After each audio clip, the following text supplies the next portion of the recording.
Hey there, night owl. If you're hearing this, you're either trying to fall asleep or you've given up on ever doing so.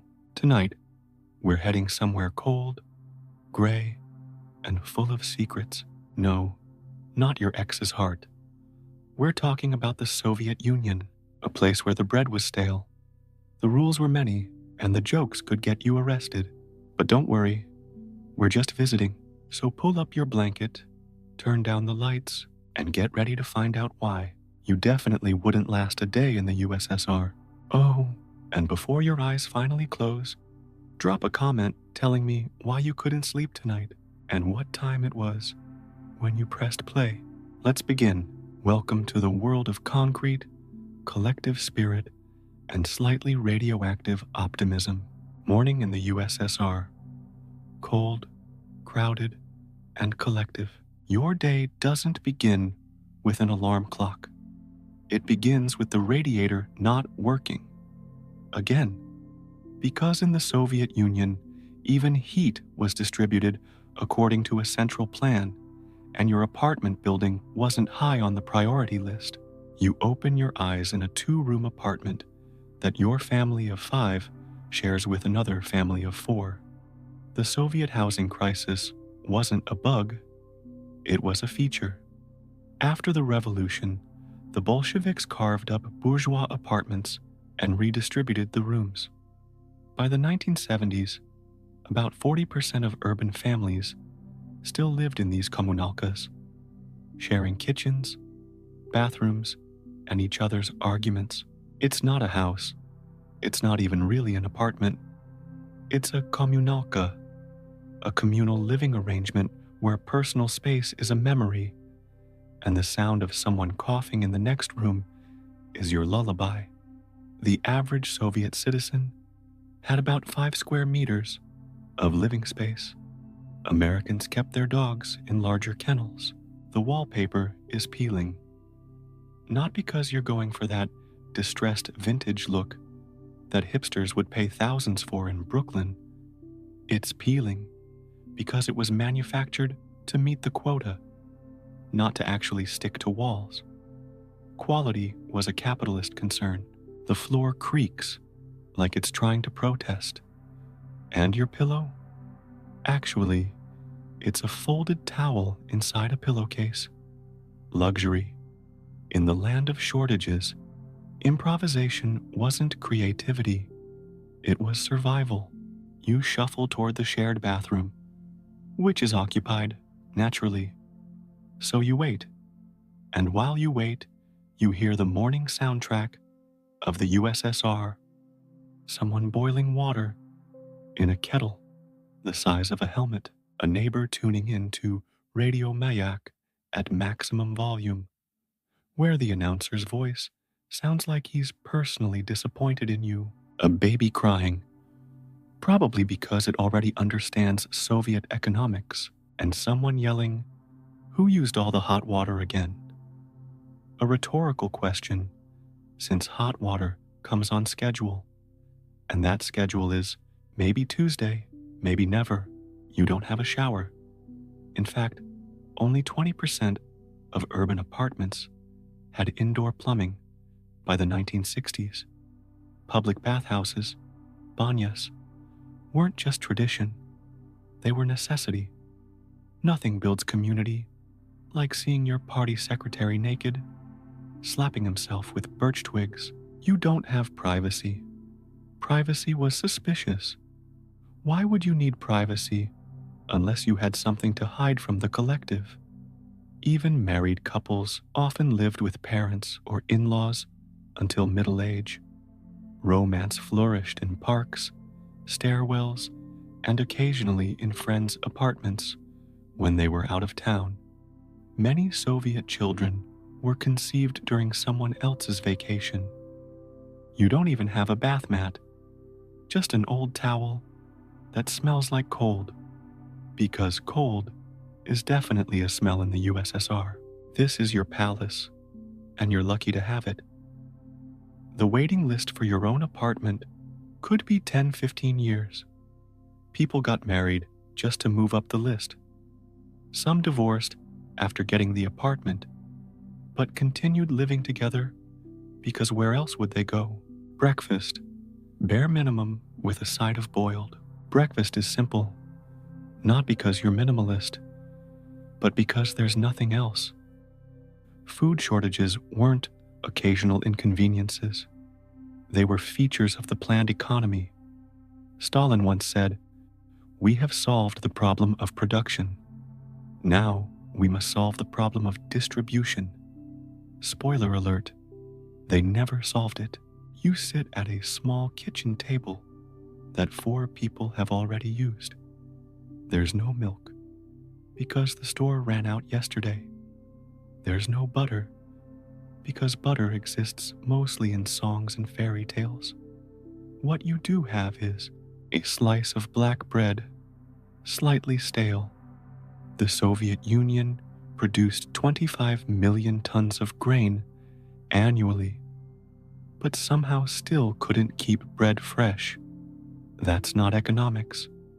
That's sorcery, a smear of margarine, if your mother got it from somewhere. Getting it from somewhere is Soviet code for the black market, blat, connections, or that cousin who works at the food distribution center. A cup of tea brewed so weak, it's practically warm water with aspirations. And if you're lucky, sugar. But only if you remembered to queue for it last week. Eggs, rare. The Soviet chicken laid eggs according to the 5-year plan, not biological reality. By the 1980s, eggs were so scarce that the government introduced egg days, specific days when citizens could buy their monthly ration. Cereal. What is that? The concept of breakfast cereal would be filed under capitalist excesses, along with avocado toast and almond milk. Coffee? Technically, yes, but in practice, no. Real coffee beans were as rare as smiles in government offices. What you got instead was chicory coffee substitute, tasting like disappointment with notes of dirt. Your tea is served in a granenage stakan, a thick Soviet glass cup that doubles as a weapon during arguments. These faceted glasses were designed to be stackable and unbreakable, much like the Soviet spirit. Legend has it they were commissioned by Stalin himself, who was tired of breaking regular glasses when slamming them down during Politburo meetings. And no, there's no toast. There's a toaster in the Museum of Capitalist Lies, but not in your kitchen. Besides, electricity was often rationed. Using it for bread browning would be suspiciously bourgeois. Still, you eat in silence because it's too early to speak, and because if you do speak, someone will say, "Don't talk with your mouth full. We're not in America." America, the place where, according to Soviet propaganda, everyone has toasters, but no health care, and the streets are paved with hamburgers. Hygiene and style. Survival over shine. You finally get your 5-minute window in the bathroom. It smells like soap, the bad kind, but it's still better than the toilet, which smells like 1973. Soviet plumbing was engineering's final frontier, where water pressure was theoretical and flushing was aspirational. Your toothbrush? Hard plastic, bent from use, mass-produced in a factory that probably also made tank parts. Your toothpaste? Tooth powder, gray, gritty, and soul-destroying. You dip your wet brush in the tin and try not to cry.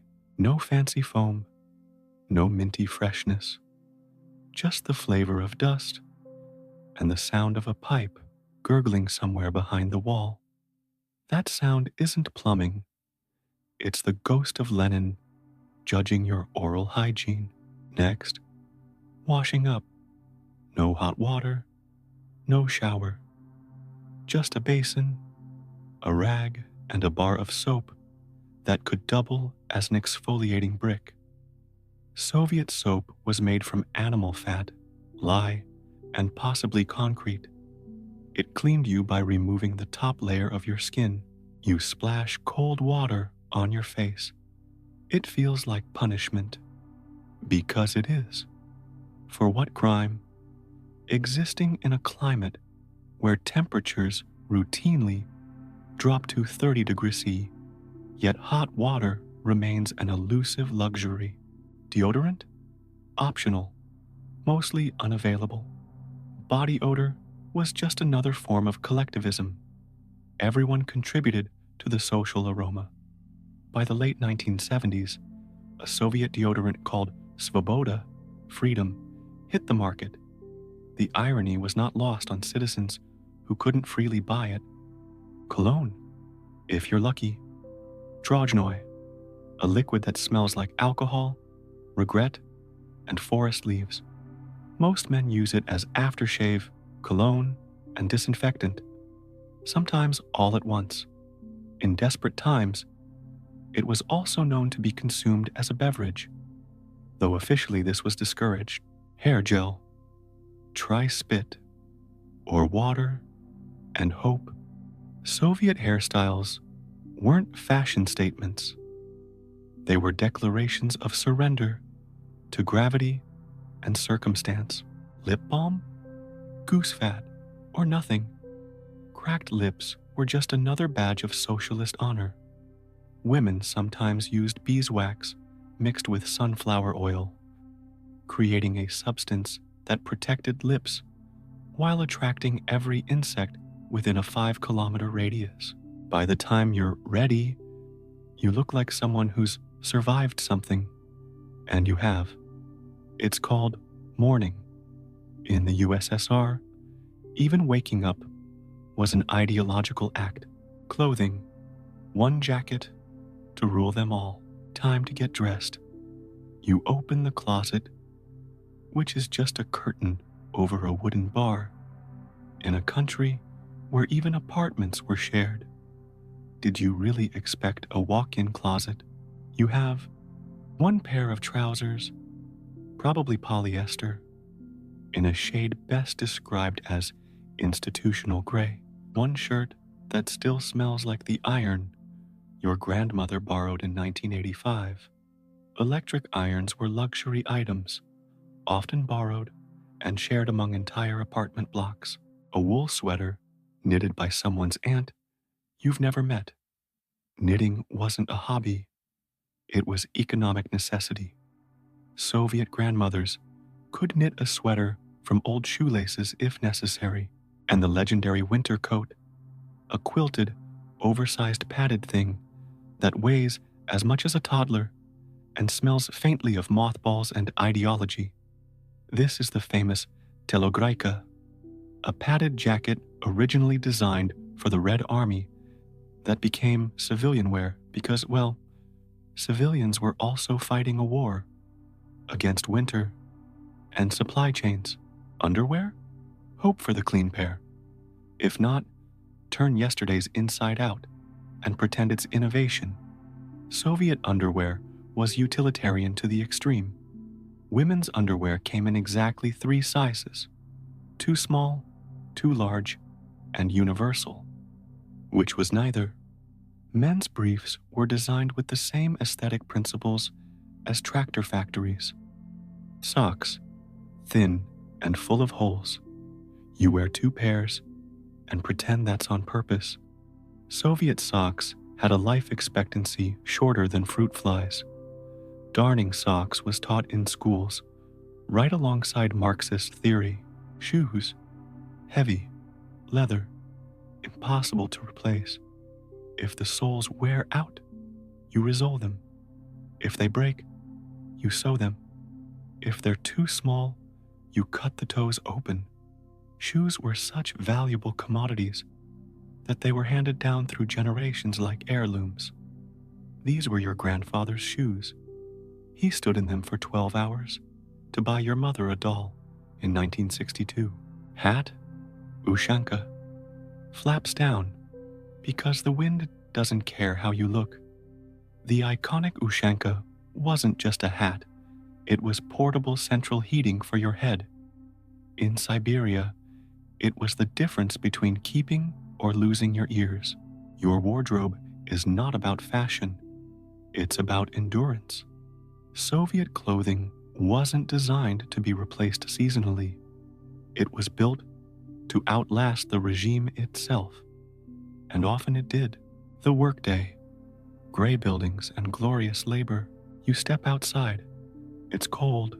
It's gray. Everything smells faintly like burnt cabbage and exhaust fumes. Soviet cities had a distinct aroma, a mixture of industrial pride, boiled vegetables, and the collective resignation of millions. You walk to work or take the tram. The tram is crowded, not with people, with elbows. Personal space on Soviet public transport wasn't measured in centimeters, but in how many layers of clothing separated you from your neighbor's armpit. No one speaks. Everyone stares at the floor like it owes them money. The driver looks like he once saw joy in 1961 and regrets it. Smiling in public was considered suspicious. Why would you be happy unless you'd done something illegal, like hoarding toilet paper or listening to the Beatles? You work at a state factory or an office that processes paper no one reads. Your job is not about results. It's about showing up. You clock in, sit down, pretend to work. Because real work is for heroes. You are a cog, and cogs don't question things. There's a group meeting at 10 a.m. Someone reads out a report. You clap. You don't know why. Maybe it's about exceeding the production quota. Maybe it's about the glorious harvest in Kazakhstan. Either way, you clap because not clapping is noticed. At lunch, you get soup that tastes like boiled paper with a hint of something that might once have been a vegetable. Buckwheat with a side of brown. Not brown sauce, just brown bread, which doubles as both food and napkin. And compote. Fruit juice that once saw a cherry and never recovered from the excitement. You finish work at 5 or earlier if you've mastered the art of disappearing around 4:30. This was called plan cunning, leaving work early without being noticed. It was the Soviet workers' one true innovation. You've achieved nothing, but you did it collectively, and that's what matters. The famous Soviet saying wasn't a joke. They pretend to pay us, and we pretend to work. Women's lives. 2 jobs, no thanks. If you're a woman, congratulations. You now have 2 full-time jobs. Gender equality in the USSR meant equal right to work, but unequal distribution of household labor. By the 1970s, women made up 51% of the Soviet workforce, the highest percentage in the developed world. Meanwhile, they still did 75% of household chores. You work all day. Teacher, doctor, engineer, economist. Then come home and begin shift number 2, the household shift. You queue for groceries. The average Soviet woman spent 2 hours daily standing in lines. That's a month per year, just waiting for the privilege of buying something that might not be there when you reach the front. You boil water for pasta. You sew buttons. You check your child's homework while peeling potatoes. You clean the floor with vinegar and a rage you don't speak of. You are expected to be efficient, like a German machine, beautiful, like a French painting, patriotic, like a party secretary, and grateful, like someone who's been given oxygen after nearly drowning. You do it all wearing shoes that don't fit and lipstick that ran out in 1984. which you now reconstitute with Vaseline and food coloring. You hear someone on TV say, "The Soviet woman is a model for the world." You nod and go clean the stove, because the stove won't clean itself, and neither will the revolution. Education, discipline with a side of propaganda. If you're a child, your day starts with standing in a line formation, shoulders straight, dreams optional, singing the anthem with such enthusiasm that your vocal cords consider defecting, and reciting something about Lenin being always alive, which, considering Soviet embalming techniques, was technically true. You wear a school uniform, scratchy, brown, and 3 sizes too big, because you'll grow into it. Soviet children's clothing was designed on the principle that discomfort builds character. You bring your metal lunch tin and your red pioneer scarf, which is also a political commitment. The pioneer scarf wasn't just fabric, it was a piece of the red flag, symbolizing your connection to the revolution. Losing it could result in public shaming and a letter to your parents. In class, you copy from the board, avoid eye contact, and pray no one calls on you. Soviet education was world-class in mathematics and sciences, but asking why was discouraged. Why was the first step on the slippery slope to thinking, which could lead to questioning, which could lead to problems. The subjects are math, where numbers are the only truth you can rely on; Russian, where Pushkin is God and verb aspects are his complicated commandments; physical education, mostly yelling and winter jogging, where failing to do a pull-up was practically treason; history, where the USSR wins every war ever, and the ones it didn't win weren't really wars; ideology, where Stalin is complicated and Lenin is glowing, literally in portraits. You raise your hand to speak. You're corrected. You answer again. You're corrected harder. Soviet pedagogy believed that confidence was built through public correction. Lots and lots of public correction. Grades are strict. Discipline is stricter. Individuality, suspicious. The highest praise a Soviet teacher could give. This child doesn't stand out. Standing out meant trouble, but at least you're building a bright future, whether you like it or not. The Soviet educational system produced world-class scientists who could calculate orbital mechanics in their heads, but couldn't buy toilet paper without standing in line for 3 hours. Evening life, cues, news, and maybe tomorrow. After work or school, you stop by the store. There's a line. There's always a line. You don't even ask what it's for. You just get in line and ask later. Sometimes it's for milk. Sometimes it's for soap. Sometimes it's for something exciting, like bananas. Bananas were so rare that children would keep the peels as souvenirs. Some Soviet citizens reached adulthood without ever seeing a banana. You wait. Maybe you get something. Maybe you don't.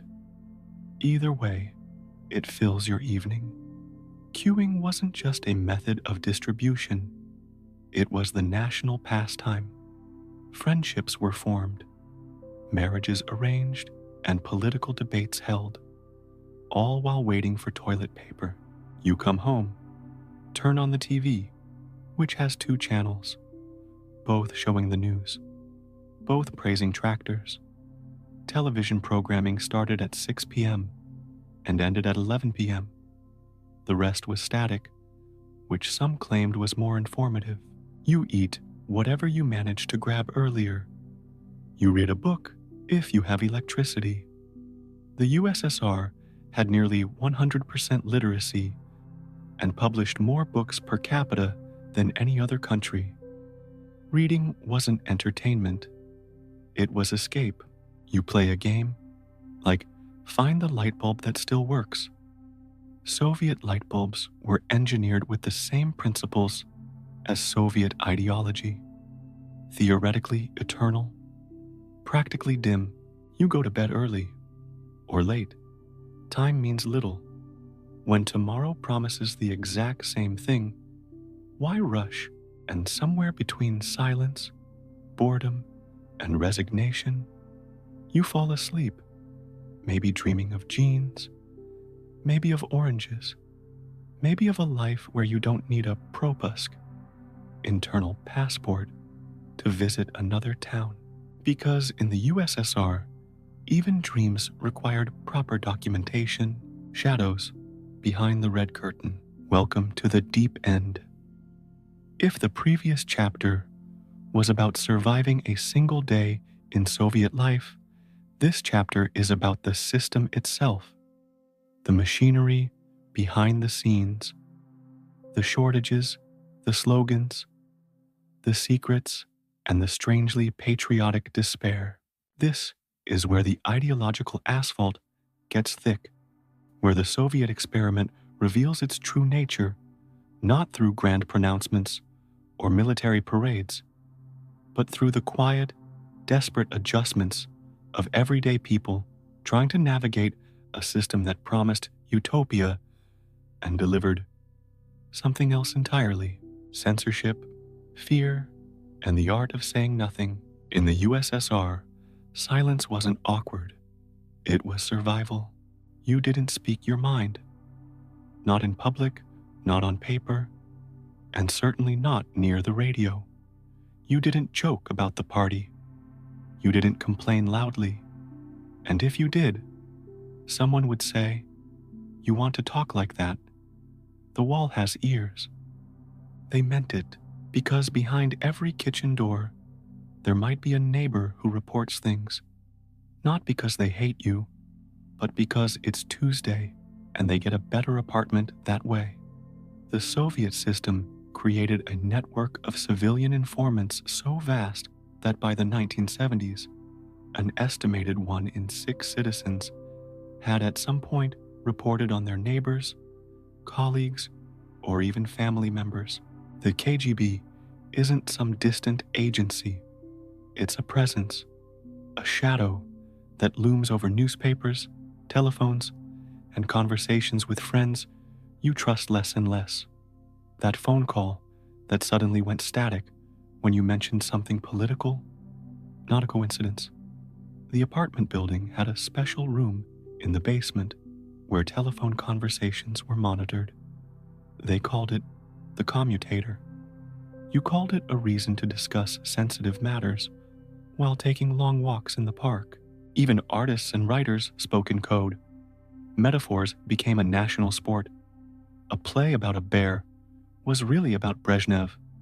A poem about snow? Actually a protest. The great Soviet novelist Mikhail Bulgakov wrote The Master and Margarita, a masterpiece about the devil visiting Moscow, as an elaborate allegory for Stalin's purges. It wasn't published until 26 years after his death. That's what you call patience, or fear.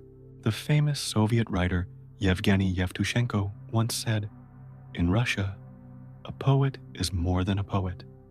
He meant that literature carried the burden of truth that couldn't be spoken elsewhere. His poem, Babi Yar, about the Nazi massacre of Jews, was actually a condemnation of continuing Soviet anti-Semitism. Everyone knew it. No one said it out loud. And if you stepped too far, your manuscript disappeared, your job restructured, you suddenly went on an all-expense-paid vacation to Siberia. For artists and intellectuals, there were special punishments, like being declared mentally ill. Between 1950 and 1980, thousands of dissidents were diagnosed with sluggish schizophrenia, a condition that conveniently only seemed to affect people with anti-Soviet views. The treatment? forced hospitalization in psychiatric facilities where treatments included insulin shock therapy and experimental drugs. Because nothing says healthy society like declaring political disagreement a mental illness. The truth wasn't illegal, it was just deeply discouraged. Like jaywalking, but with gulags. This climate of fear created a phenomenon known as doublethink, the ability to hold two contradictory beliefs simultaneously. You knew the newspaper Pravda, truth, was lying, but you read it anyway. You knew the reports of record harvests were fabricated, but you repeated them. You knew your textbooks were propaganda, but you memorized them for exams. The real conversations happened in kitchens, late at night, with trusted friends, after checking for listening devices, with the water running to muffle voices. These kitchen talks became the true public square of Soviet society, the only place where people spoke freely, debated ideas, and shared forbidden books and music. And even then, you spoke carefully. You developed a talent for implication, for meaningful glances, for speaking between the lines. Soviet citizens became masters of subtext, irony, and the loaded pause. A raised eyebrow could contain an entire political manifesto. The Soviet Union never officially admitted to censoring anything. The Censorship Bureau, Glavlit, was supposedly just ensuring state secrets weren't published. By 1988, it employed over 80,000 people who were reviewing everything from newspaper articles to theater productions, cutting out anything that might mislead the public. The Soviet Encyclopedia was regularly revised when leaders fell from grace. Subscribers would receive a letter instructing them to cut out certain pages and replace them with new ones that were enclosed. History wasn't just written by the victors, it was continuously rewritten. This omnipresent censorship created a society where reading between the lines became second nature. You knew that when the news reported a minor accident at a power facility, Chernobyl, it was time to keep your children indoors. You knew that when an official retired due to health reasons, they'd actually been forced out. You knew that antisocial elements meant people who questioned the government. Despite all this, or perhaps because of it, Soviet citizens developed a rich tradition of political jokes. Like this one, a man walks into a shop and asks, "You don't have any meat?" The shopkeeper replies, "No, we don't have any fish. The shop that doesn't have any meat is across the street." These jokes weren't just entertainment, they were tiny revolutions. Each laugh was a small act of defiance, a momentary liberation from the suffocating blanket of official truth, shortages, queues, and the sacred art of getting by. You might think a superpower would have everything, but the USSR had something better. Queues. You want shoes? Get in line. You want soap? Same. Toilet paper? Legendary. The Soviet economy produced many things, but efficiency wasn't one of them. Shops were either overstocked with things no one wanted or completely empty. You could find 10,000 identical green lamps that no one needed, but not a single light bulb to put in them. The centrally planned economy excelled at meeting quotas, but failed spectacularly at meeting actual needs. A store with a fresh shipment of sausage was like Disneyland.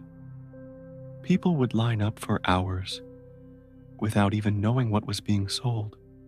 If there's a line, there must be something worth waiting for. The Soviet citizens' mantra, I don't know what they're selling, but I need 3. These weren't orderly British cues. These were complex social organisms with their own unwritten rules. People held places for others. They left coats or bags to mark their spot while they ran errands. They developed a sixth sense for which line was moving fastest. Queuing wasn't just an activity, it was an art form, a lifestyle, a competitive sport. Getting things was a skill, a hustle. Not buying, getting. The difference is crucial.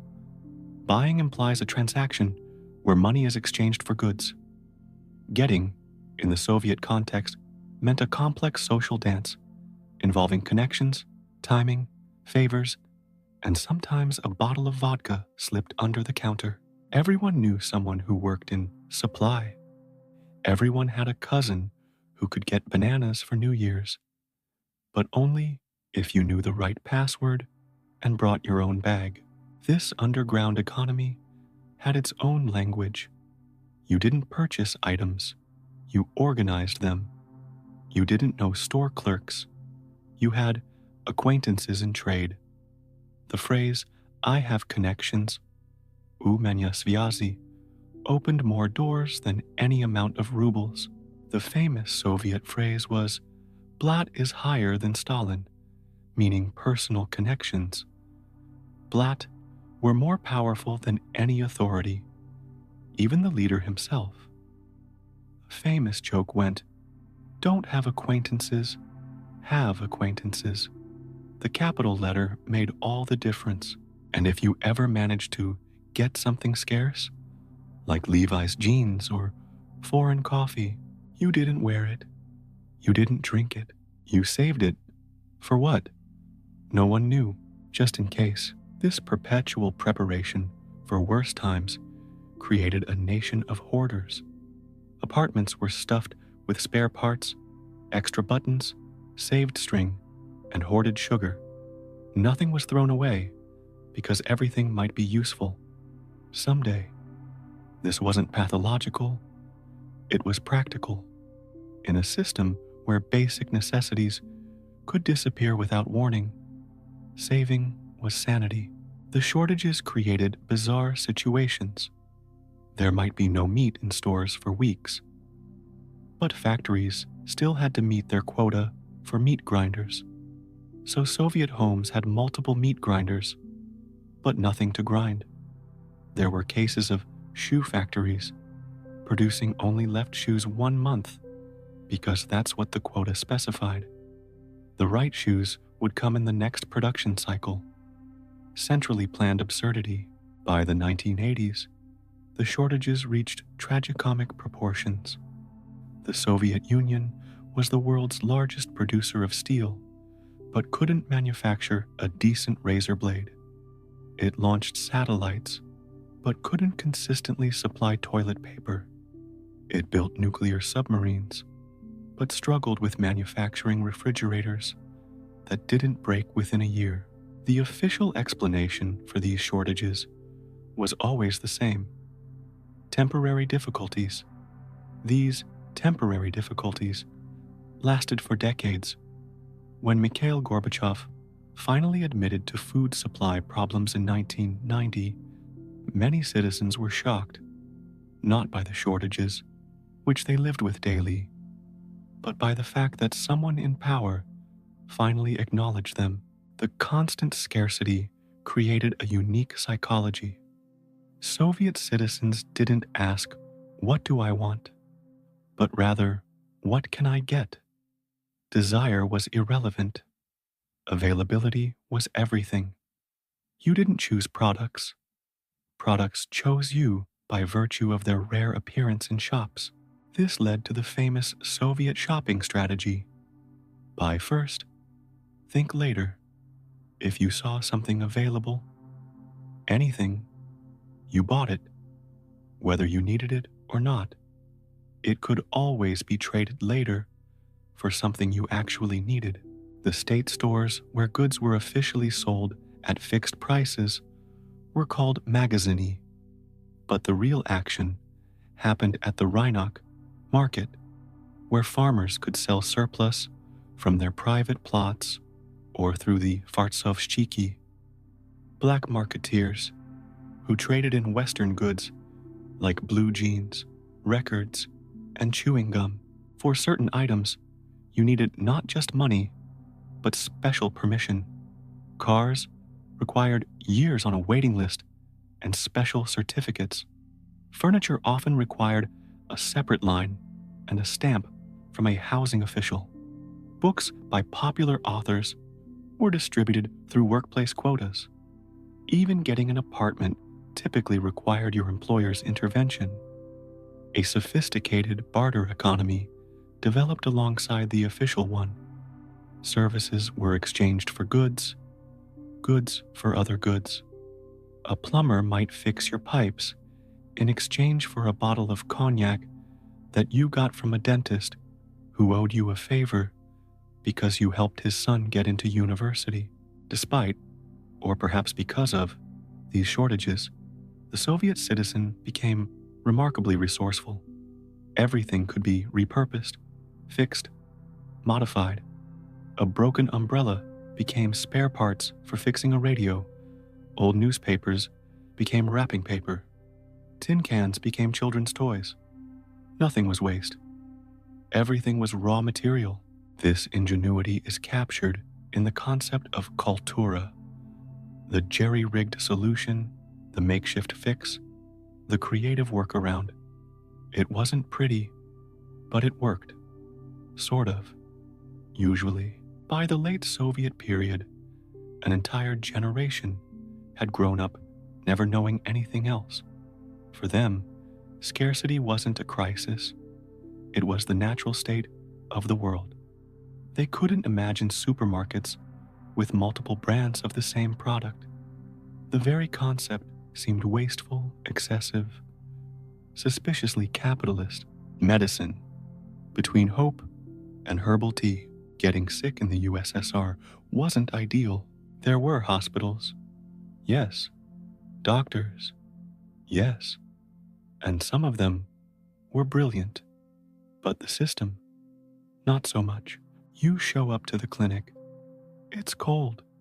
The hallway smells like old soup and iodine. There are no computers, just clipboards and tired nurses with white caps that look like they're auditioning for a 1940s medical drama. You wait, and wait, and wait. This wasn't the private waiting room of a Western doctor with magazines and soft music. This was a crowded corridor lined with wooden benches, packed with people coughing, sniffling, and sharing their symptoms with anyone who would listen. Privacy wasn't a medical priority. Finally, you see a doctor. He asks you 3 questions, doesn't look up, and prescribes something that sounds like it was invented during the Crimean War. The entire examination takes approximately 3 minutes and 42 seconds. Soviet medical efficiency put factory assembly lines to shame. The Soviet Union had more doctors per capita than almost any country in the world. Quantity over quality was the unspoken policy. Medical education was free, but medical equipment was antiquated. An X-ray machine from the 1950s would still be in use in the 1980s. Not because it worked well, but because it worked at all. You go to the pharmacy, it's out of stock. You go to another pharmacy, also out of stock. Eventually, you end up treating your illness with herbal tea, honey, vodka, and stubbornness. The folk remedies your grandmother swore by suddenly seem reasonable. Mustard plasters, cupping therapy, and rubbing yourself with goose fat might not be scientifically proven, but at least these items are available. Dental care. Let's not. Soviet dentistry operated on the principle that pain was temporary, but teeth were optional anyway. Anesthesia was for the weak or the very connected. The average Soviet citizen approached the dentist's chair. with the same enthusiasm as a trip to the gulag, anesthesia, if you brought your own. The joke went that Soviet surgeons needed two things: strong hands and deaf ears. Pain management was considered somewhat frivolous. You were in pain? Well, so was the motherland. Solidarity through suffering. Mental health care? That's what vodka is for. Psychology was viewed with suspicion. A bourgeois pseudoscience. Real Soviets didn't get depressed. They had temporary difficulties of a personal nature. The recommended treatment was to work harder and complain less. But hey, the country had a very impressive health statistic. Everyone has access to free medical care. Technically true, but so is everyone has access to the moon. The Soviet Constitution guaranteed health care as a right. In practice, this meant you had the right to wait months for specialized care, the right to bring your own bandages and syringes to the hospital, and the right to slip the doctor some rubles or a bottle of cognac for special attention. This two-tiered system became more pronounced in the later Soviet years. There were special hospitals for party officials, factory directors, and the creative intelligentsia. These had better equipment, medications, and staff. The average citizen's clinic had reused needles, sterilized supposedly, and shortages of even basic antibiotics. Preventative care consisted largely of mandatory fluoroscopy screenings for tuberculosis and stern lectures about personal hygiene. Public health campaigns were everywhere, reminding citizens to wash their hands, avoid alcoholism, and report to work even with minor ailments. Productivity before recovery. Maternity care was a particular point of pride and pain. The USSR boasted universal maternity care, but childbirth was treated as a medical emergency rather than a natural process. Women were often strapped into Soviet-designed birth chairs that looked like medieval torture devices, given no pain relief, and separated from their newborns for 24 hours for observation. Despite these challenges, Soviet medicine did have remarkable achievements. They pioneered techniques in eye surgery, developed innovative approaches to trauma care, and had vaccination rates that surpassed many Western countries. The world's first emergency heart surgery was performed by Soviet doctors, and they were leaders in field medicine.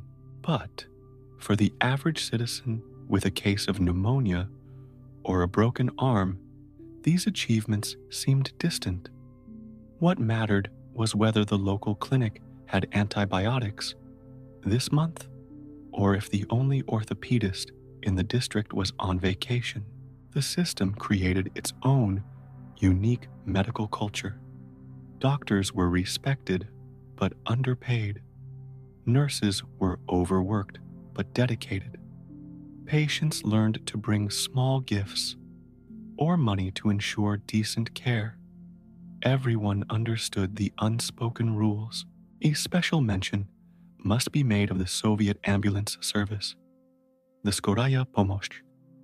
These were staffed by doctors, not paramedics, and would come to your home for anything from a serious injury to a high fever.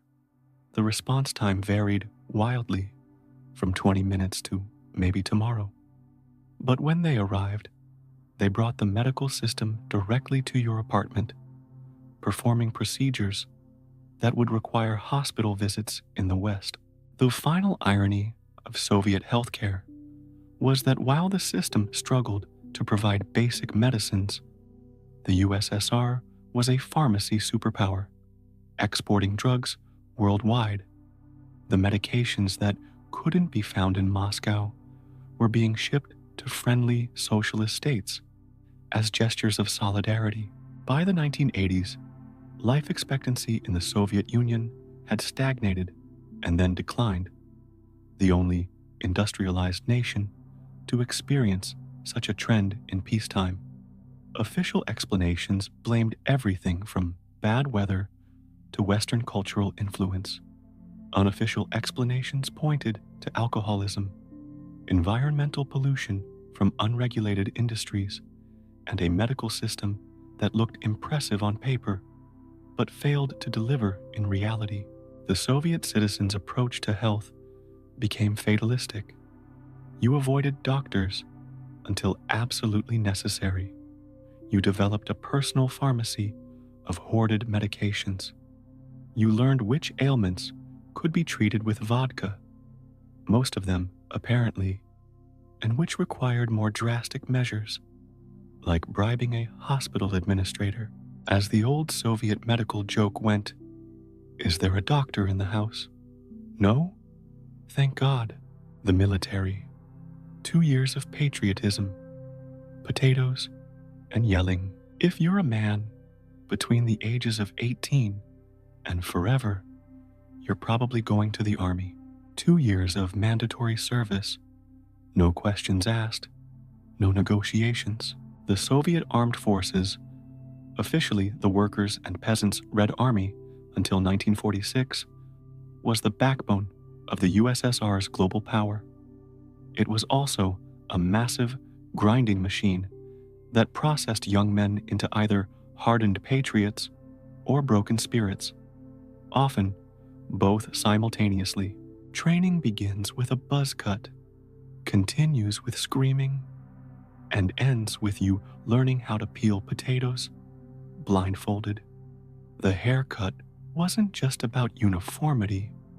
It was your first lesson in Soviet military philosophy. Individuality is the enemy of order. You wake up early, you march, you dig, you clean, you listen to speeches, you learn how to shoot a gun, fix a truck, and clean a toilet, all before lunch. Food, soup, bread, cabbage. Occasionally there was meat, but identifying which animal it came from would require forensic science. Portions were calculated for maximum survival with minimum satisfaction. You weren't eating, you were refueling. Comfort? None. Soviet military barracks redefined the concept of Spartan. Iron beds with mattresses thinner than a party pamphlet. Winters where you could see your breath indoors. Summers where uniforms became personal saunas. Privacy existed only in memory. Purpose? Vague. You were defending the motherland against imperialism, fascism, and anything else the political officer mentioned during the mandatory ideology sessions. These Zampolit, political officers, were neither respected nor particularly effective, but their presence reminded everyone that even the military answered to the party. The real education came from Dedovshchina, the unofficial hierarchy of conscripts. First-year soldiers, called spirits or duki, were routinely bullied, beaten, and exploited by second-year soldiers, the dedi, or grandfathers. This wasn't just hazing, it was an institutionalized system of abuse that military authorities mostly ignored. It served as population control, keeping potentially rebellious young men too exhausted and traumatized to cause trouble. Sleep deprivation was both a tactic and a lifestyle. Night duties, random alarms, and the constant fear of punishment meant that soldiers operated in a perpetual state of exhaustion. Sleep when you're dead wasn't motivational poster material. It was the unspoken schedule. The training itself was a strange mix of outdated tactics and advanced technology. You might learn to operate sophisticated radar systems, but still practice bayonet charges, The Soviet military doctrine was built around massive force rather than precision or innovation. Quantity had a quality all its own, as the saying went. And if you're posted far away, like in the Arctic Circle, you just hope the bears are patriotic too. The Soviet Union's vast geography meant that conscripts could be sent anywhere, from the Polish border to the Chinese frontier, from the Arctic to the deserts of Central Asia. Your posting was determined by a complex algorithm involving your skills, the current needs of the military, and how much someone in the assignment office disliked you. But after 2 years, you return home. Stronger? Maybe. Proud? Kinda. Scarred? Spiritually, military service was a dark joke shared by nearly all Soviet men. Those who avoided it, through university exemptions, medical disqualifications, or well-placed bribes, were viewed with a mixture of envy and suspicion. Those who served developed a brotherhood of shared suffering that transcended ethnicity, class, and geography. The Soviet military wasn't just a fighting force, it was a social engineering project. It brought together young men from 15 different republics, speaking dozens of languages, and attempted to forge them into a unified Soviet people. Ukrainians served alongside Kazakhs, Georgians alongside Latvians. Russian was the language of command. Communist ideology, the common denominator. For ethnic minorities, this often meant intense Russification. Non-Russian conscripts were subjected to casual racism, pressure to abandon their native languages, and extra political education. The army wasn't just defending the Soviet Union, it was creating it, one traumatized conscript at a time. Despite the hardship, or perhaps because of it, military service created powerful bonds.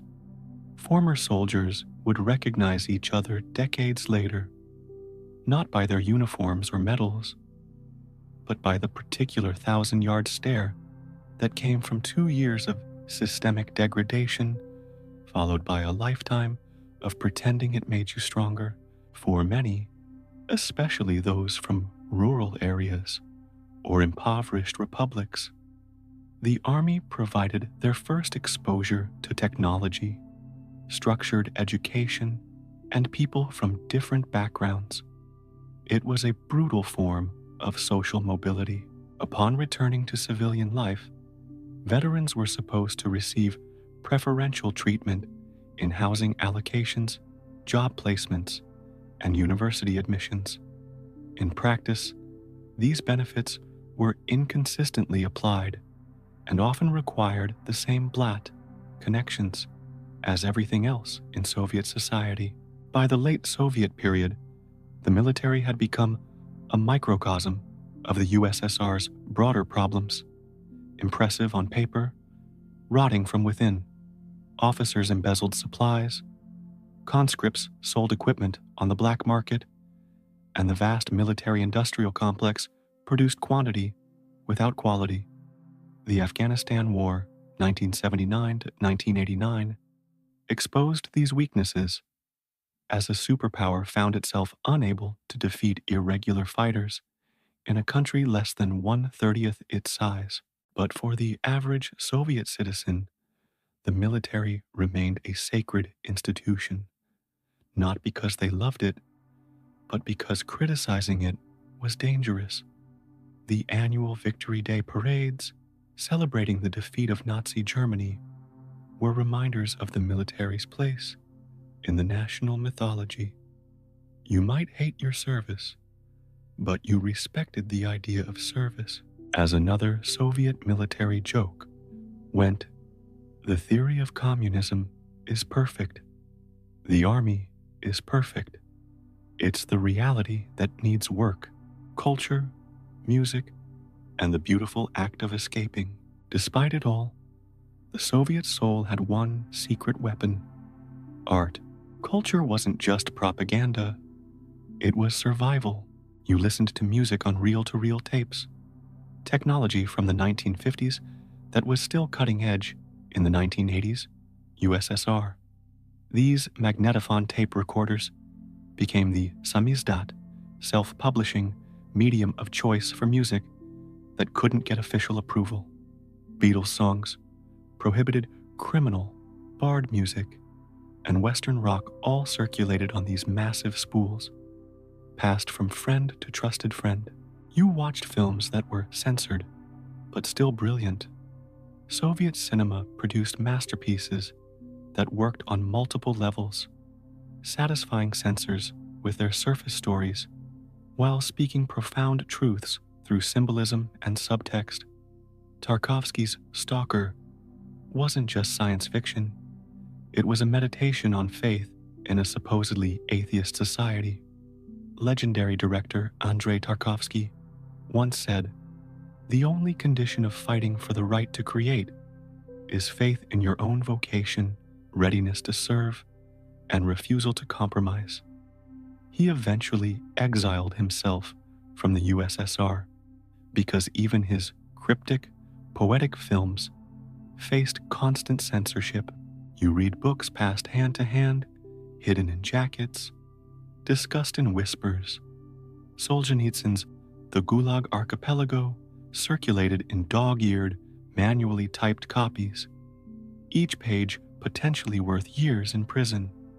But people read it anyway, sometimes staying up all night to finish their turn with a copy before passing it along.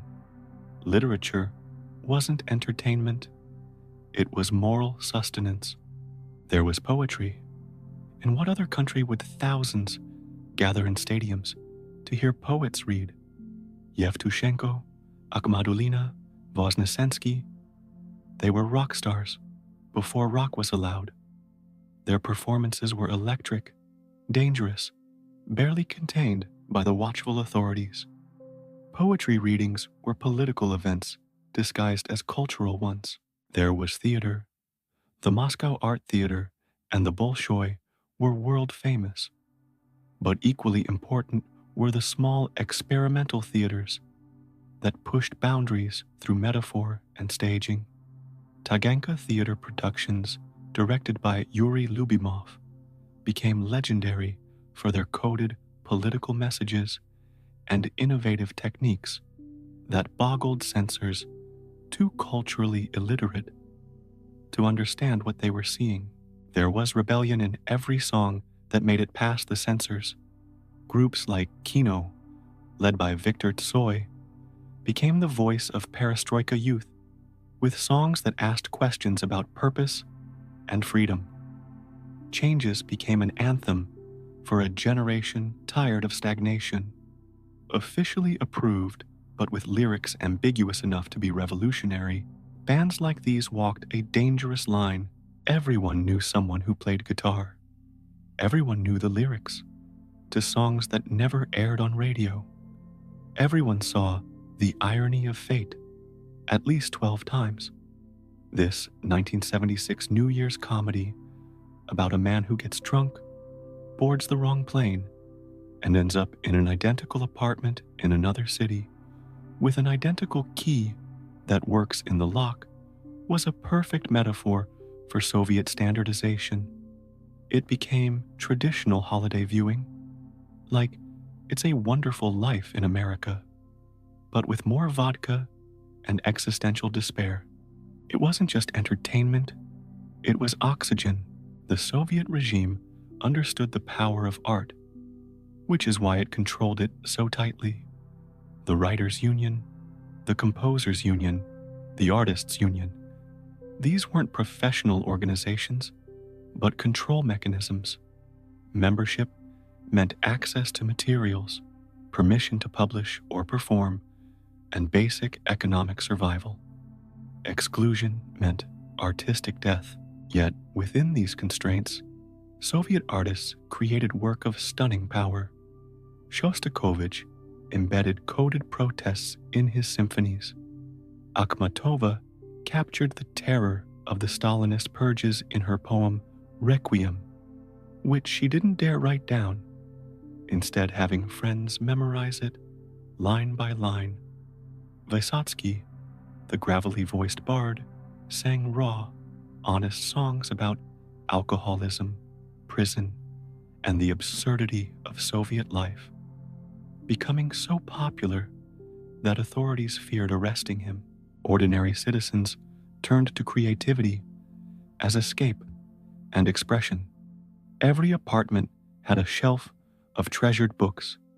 Every school child could recite Pushkin from memory. Every family had at least one member who played an instrument, painted, or crafted things of beauty from whatever materials were available. This cultural resistance wasn't always political. Sometimes it was simply human. In a society that prioritized the collective, art reasserted the individual soul. In a world of enforced ugliness, concrete blocks, propaganda posters, utilitarian design, people created beauty wherever they could. A hand-embroidered tablecloth, a carefully tended window garden, a wall covered in postcards from places you'd never be allowed to visit, because when the world outside was cold, gray, and strictly monitored, the arts gave people a window, a whisper, a reminder that beauty still existed, that the human spirit couldn't be fully contained by even the most comprehensive system of control. As one Soviet dissident put it, they can take everything from you except what's in your head. Art was the proof that the inner life remained free even when everything else was regulated. You wouldn't have made it. So, after everything, would you survive a day in the USSR? Let's be honest. No, you'd lose it after the third hour in line for milk. You'd crumble the first time someone asked for your propusk. You'd break the moment someone reminded you that you can't say that, write that, or even think that. You'd miss coffee, choice, quiet, socks without holes, bread without lines, thoughts without fear. But they survived. Millions of them, day after gray day, not because they loved it, but because they knew how to endure, how to laugh in the dark, how to dance at weddings and cry in kitchens. The average Soviet citizen developed resilience that would put modern wellness gurus to shame. They didn't have therapy or self-help books. They had vodka, dark humor, and the deep understanding that life isn't fair, but continues anyway.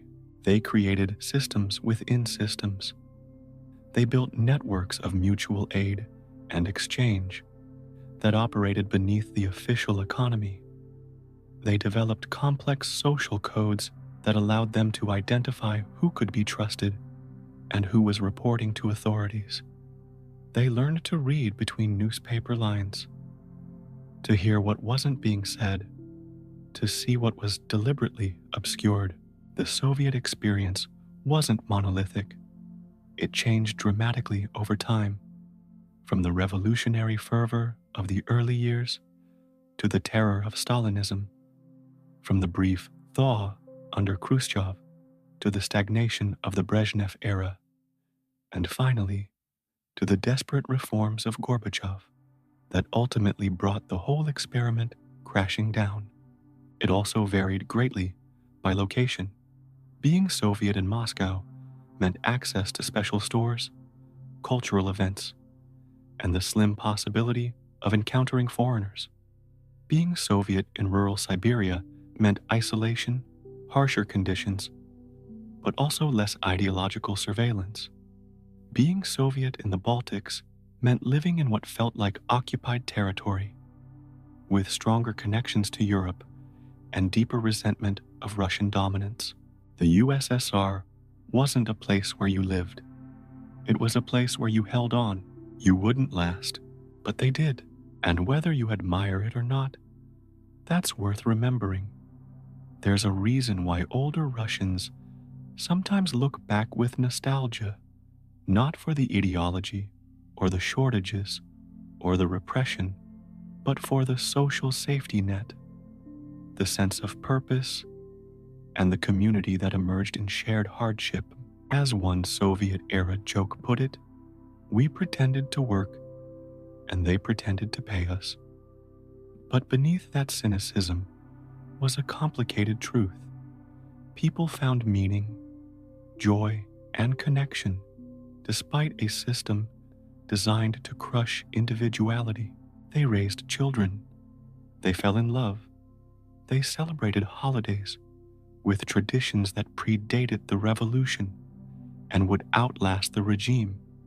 They told jokes that would have been treasonous if authorities had understood them. They treasured small pleasures that would seem insignificant to outsiders. A fresh tangerine at New Year's, a new book by a favorite author, a sunny day when the public bath actually had hot water. The Soviet experiment ended in 1991, not with revolution, but with resignation. The system collapsed under its own contradictions, leaving millions to navigate a new world of freedom with both excitement and profound disorientation. The skills that had helped them survive communism, distrust of authority, reliance on personal networks, hoarding essentials, were suddenly liabilities in the capitalist chaos that followed. Today, the physical evidence of the USSR is fading. Apartment blocks are renovated or demolished. Lenin statues are removed or relocated to parks of Soviet relics. The red stars and hammers and sickles are museum pieces. But the mental landscape created by 7 decades of Soviet power remains in the collective psychology of post-Soviet states. The lesson isn't that communism failed. That's too simple.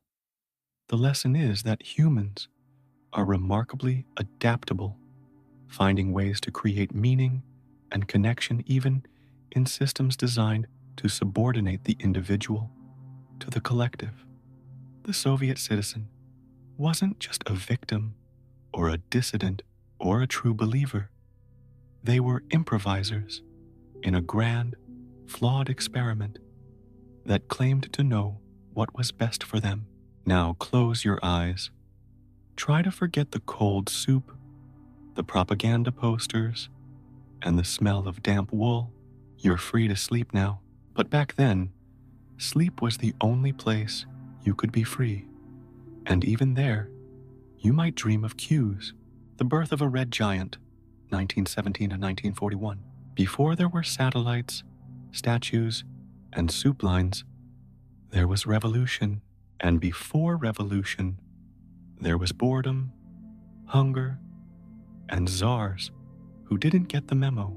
This is the story of how the Soviet Union came to exist, not as a gentle political evolution, but as a chaotic, bloody, ideologically fueled avalanche that rolled over everything in its path.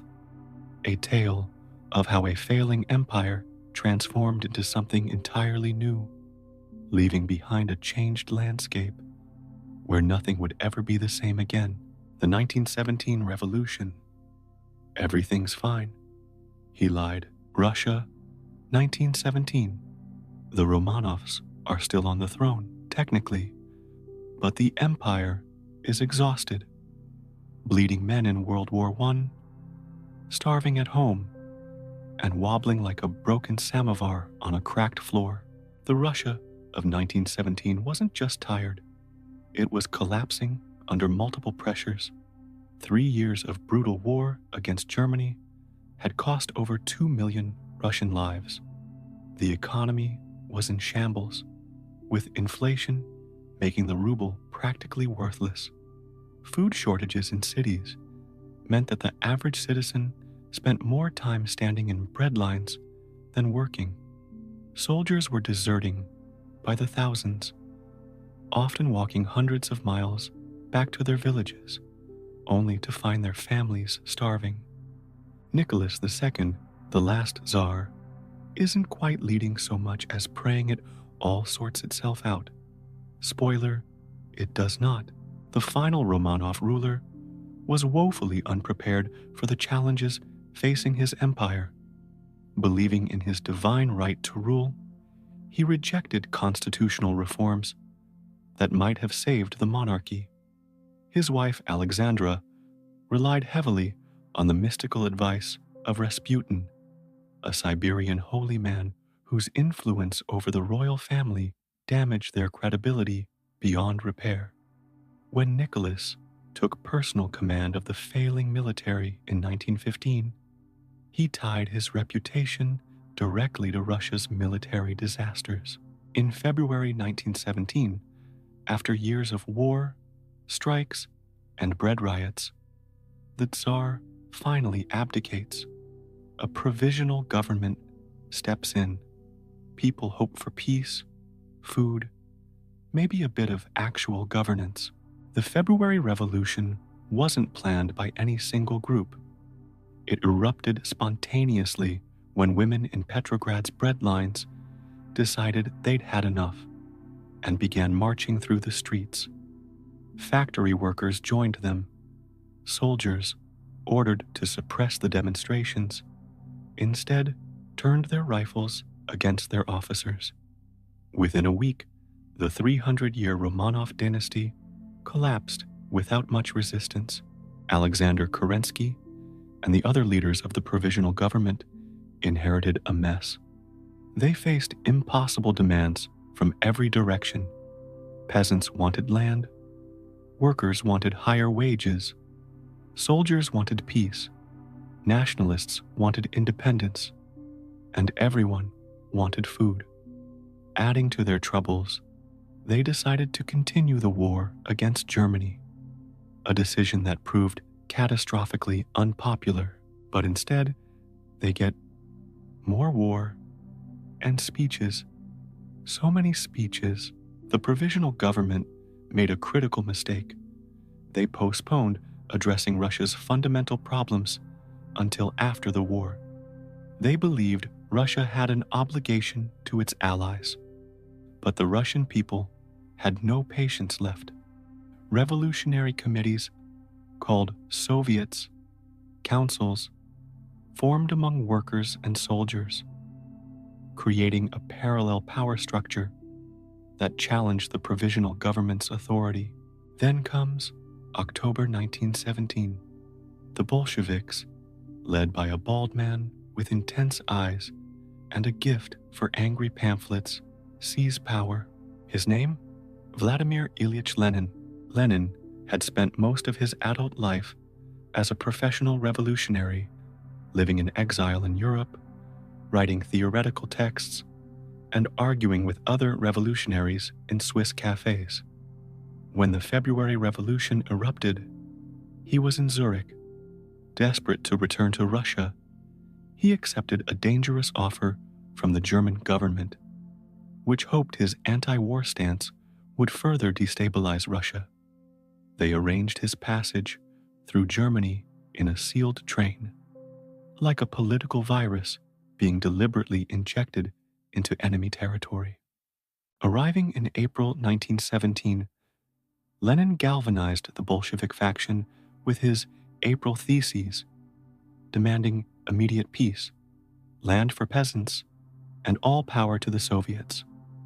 What distinguished the Bolsheviks from other revolutionary groups wasn't their ideology as much as their ruthless pragmatism. They promised whatever people wanted to hear: peace, land, bread. A slogan so simple and powerful, it resonated with everyone from illiterate peasants to disillusioned intellectuals. The revolution is relatively quick. Red Guards storm the Winter Palace. Nobody really resists. Why would they? It's cold and everyone's exhausted. The actual October Revolution, which occurred in November by our modern calendar, was almost anticlimactic. The Bolsheviks' military wing, the Red Guards, occupied government buildings, bridges, and telegraph offices on the night of November 6th, 7, 1917, when they approached the Winter Palace, residence of the provisional government. They encountered minimal resistance from a small force of military cadets and a women's battalion, despite later Soviet propaganda portraying a heroic battle, particularly in Eisenstein's film October. The takeover was mostly bloodless. Kerensky fled, and his ministers surrendered after a few symbolic shots were fired, while the Bolsheviks presented the seizure of power as the will of the people. In reality, it was a carefully planned coup executed by a highly organized minority party. Many Russians didn't even realize a second revolution had occurred until days later. From this point on, the Russian Empire becomes the Russian Soviet Federative Socialist Republic. Say that 10 times fast, or just call it the beginning of a very, very long experiment. Lenin's first decrees reflected the promises that had brought the Bolsheviks to power. The decree on peace called for an immediate end to the war. The decree on land abolished private ownership and redistributed land to peasants. And the Declaration of the Rights of the Peoples of Russia granted national minorities the right to self-determination. But promises are easier than governance, especially when you've spent your career criticizing those in power rather than wielding it yourself. Civil war, red versus everyone. Power, of course, doesn't just change hands without arguments. Cue the Russian Civil War, 1917 to 1922. The Civil War wasn't inevitable, but Lenin's actions made it so. He dissolved the democratically elected Constituent Assembly when the Bolsheviks failed to win a majority. He established a secret police force, the Cheka, to suppress counter-revolutionary activities, a deliberately vague term that could include anything from armed resistance to grumbling about food shortages.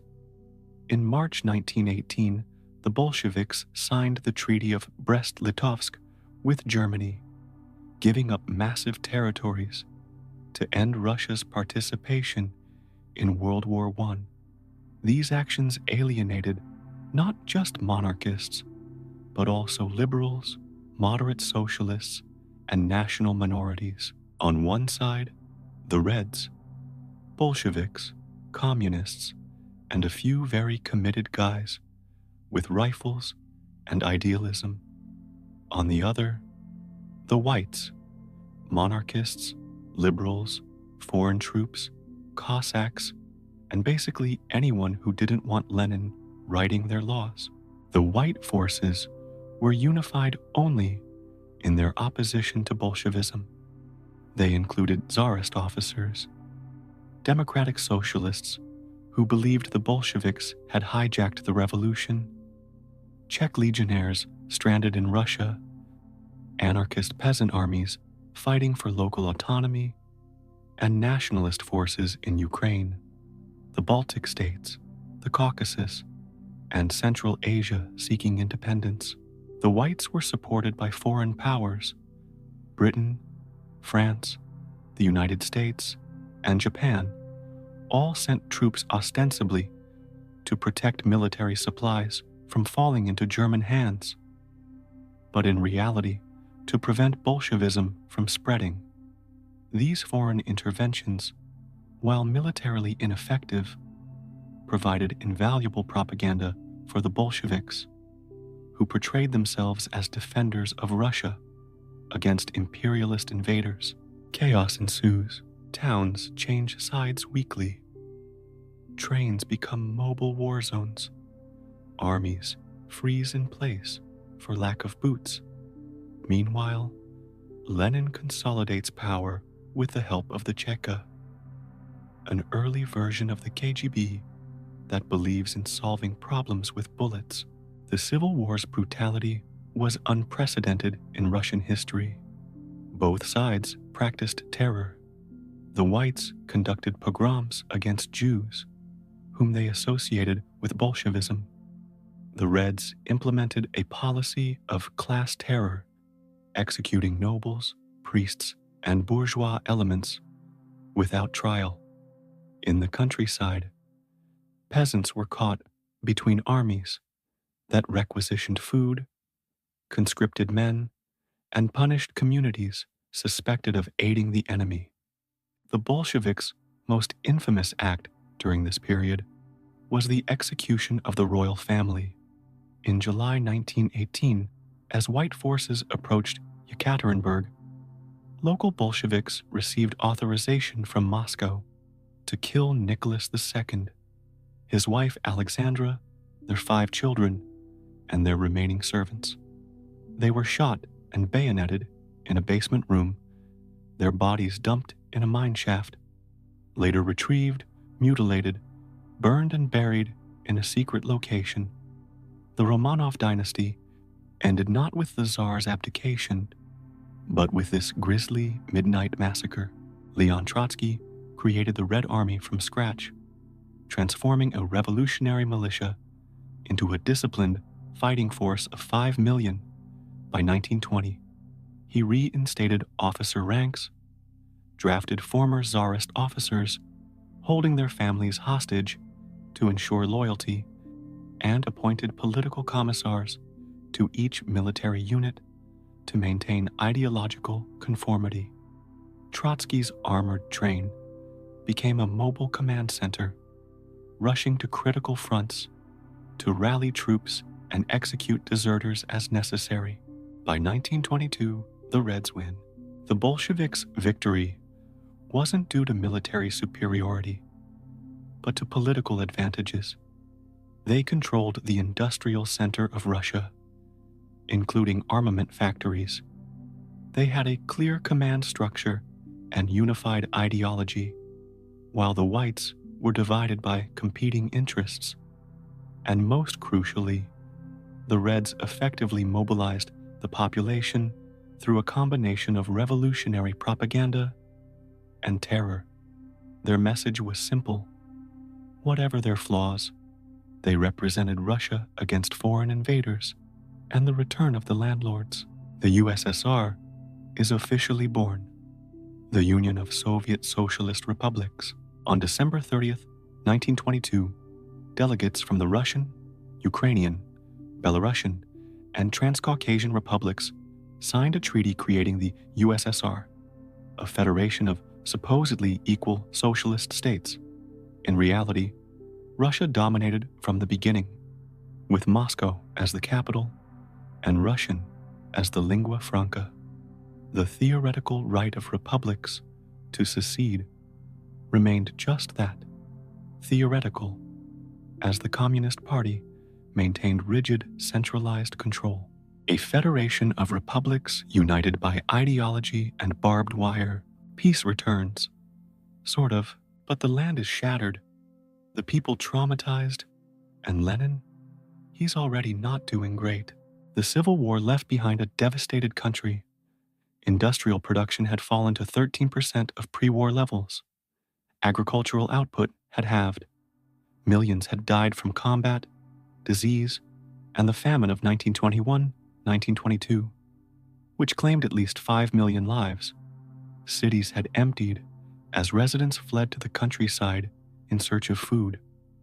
Petrograd lost 2/3 of its population between 1917 and 1920. As for Lenin, he suffered his first stroke in May 1922, followed by 2 more in December 1922 and March 1923.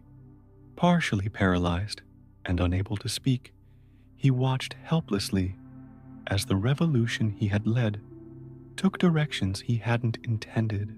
Lenin's reign, theory versus reality. From 1917 to 1924, Lenin leads, but instead of ushering in instant utopia, he finds himself dealing with famine strikes, peasant revolts, economic collapse.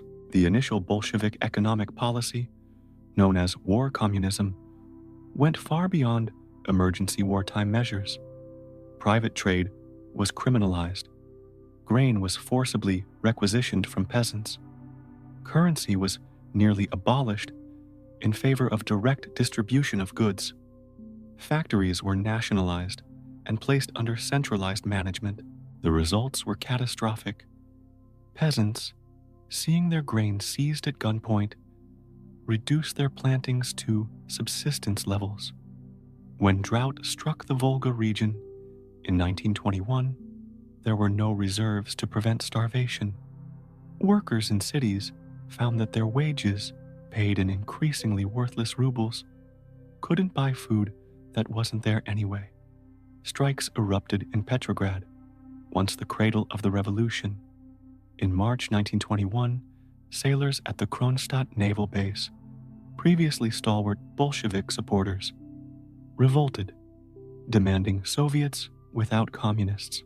So he does what any good Marxist does: temporarily invent capitalism again. Faced with economic collapse and popular unrest, Lenin made a stunning reversal.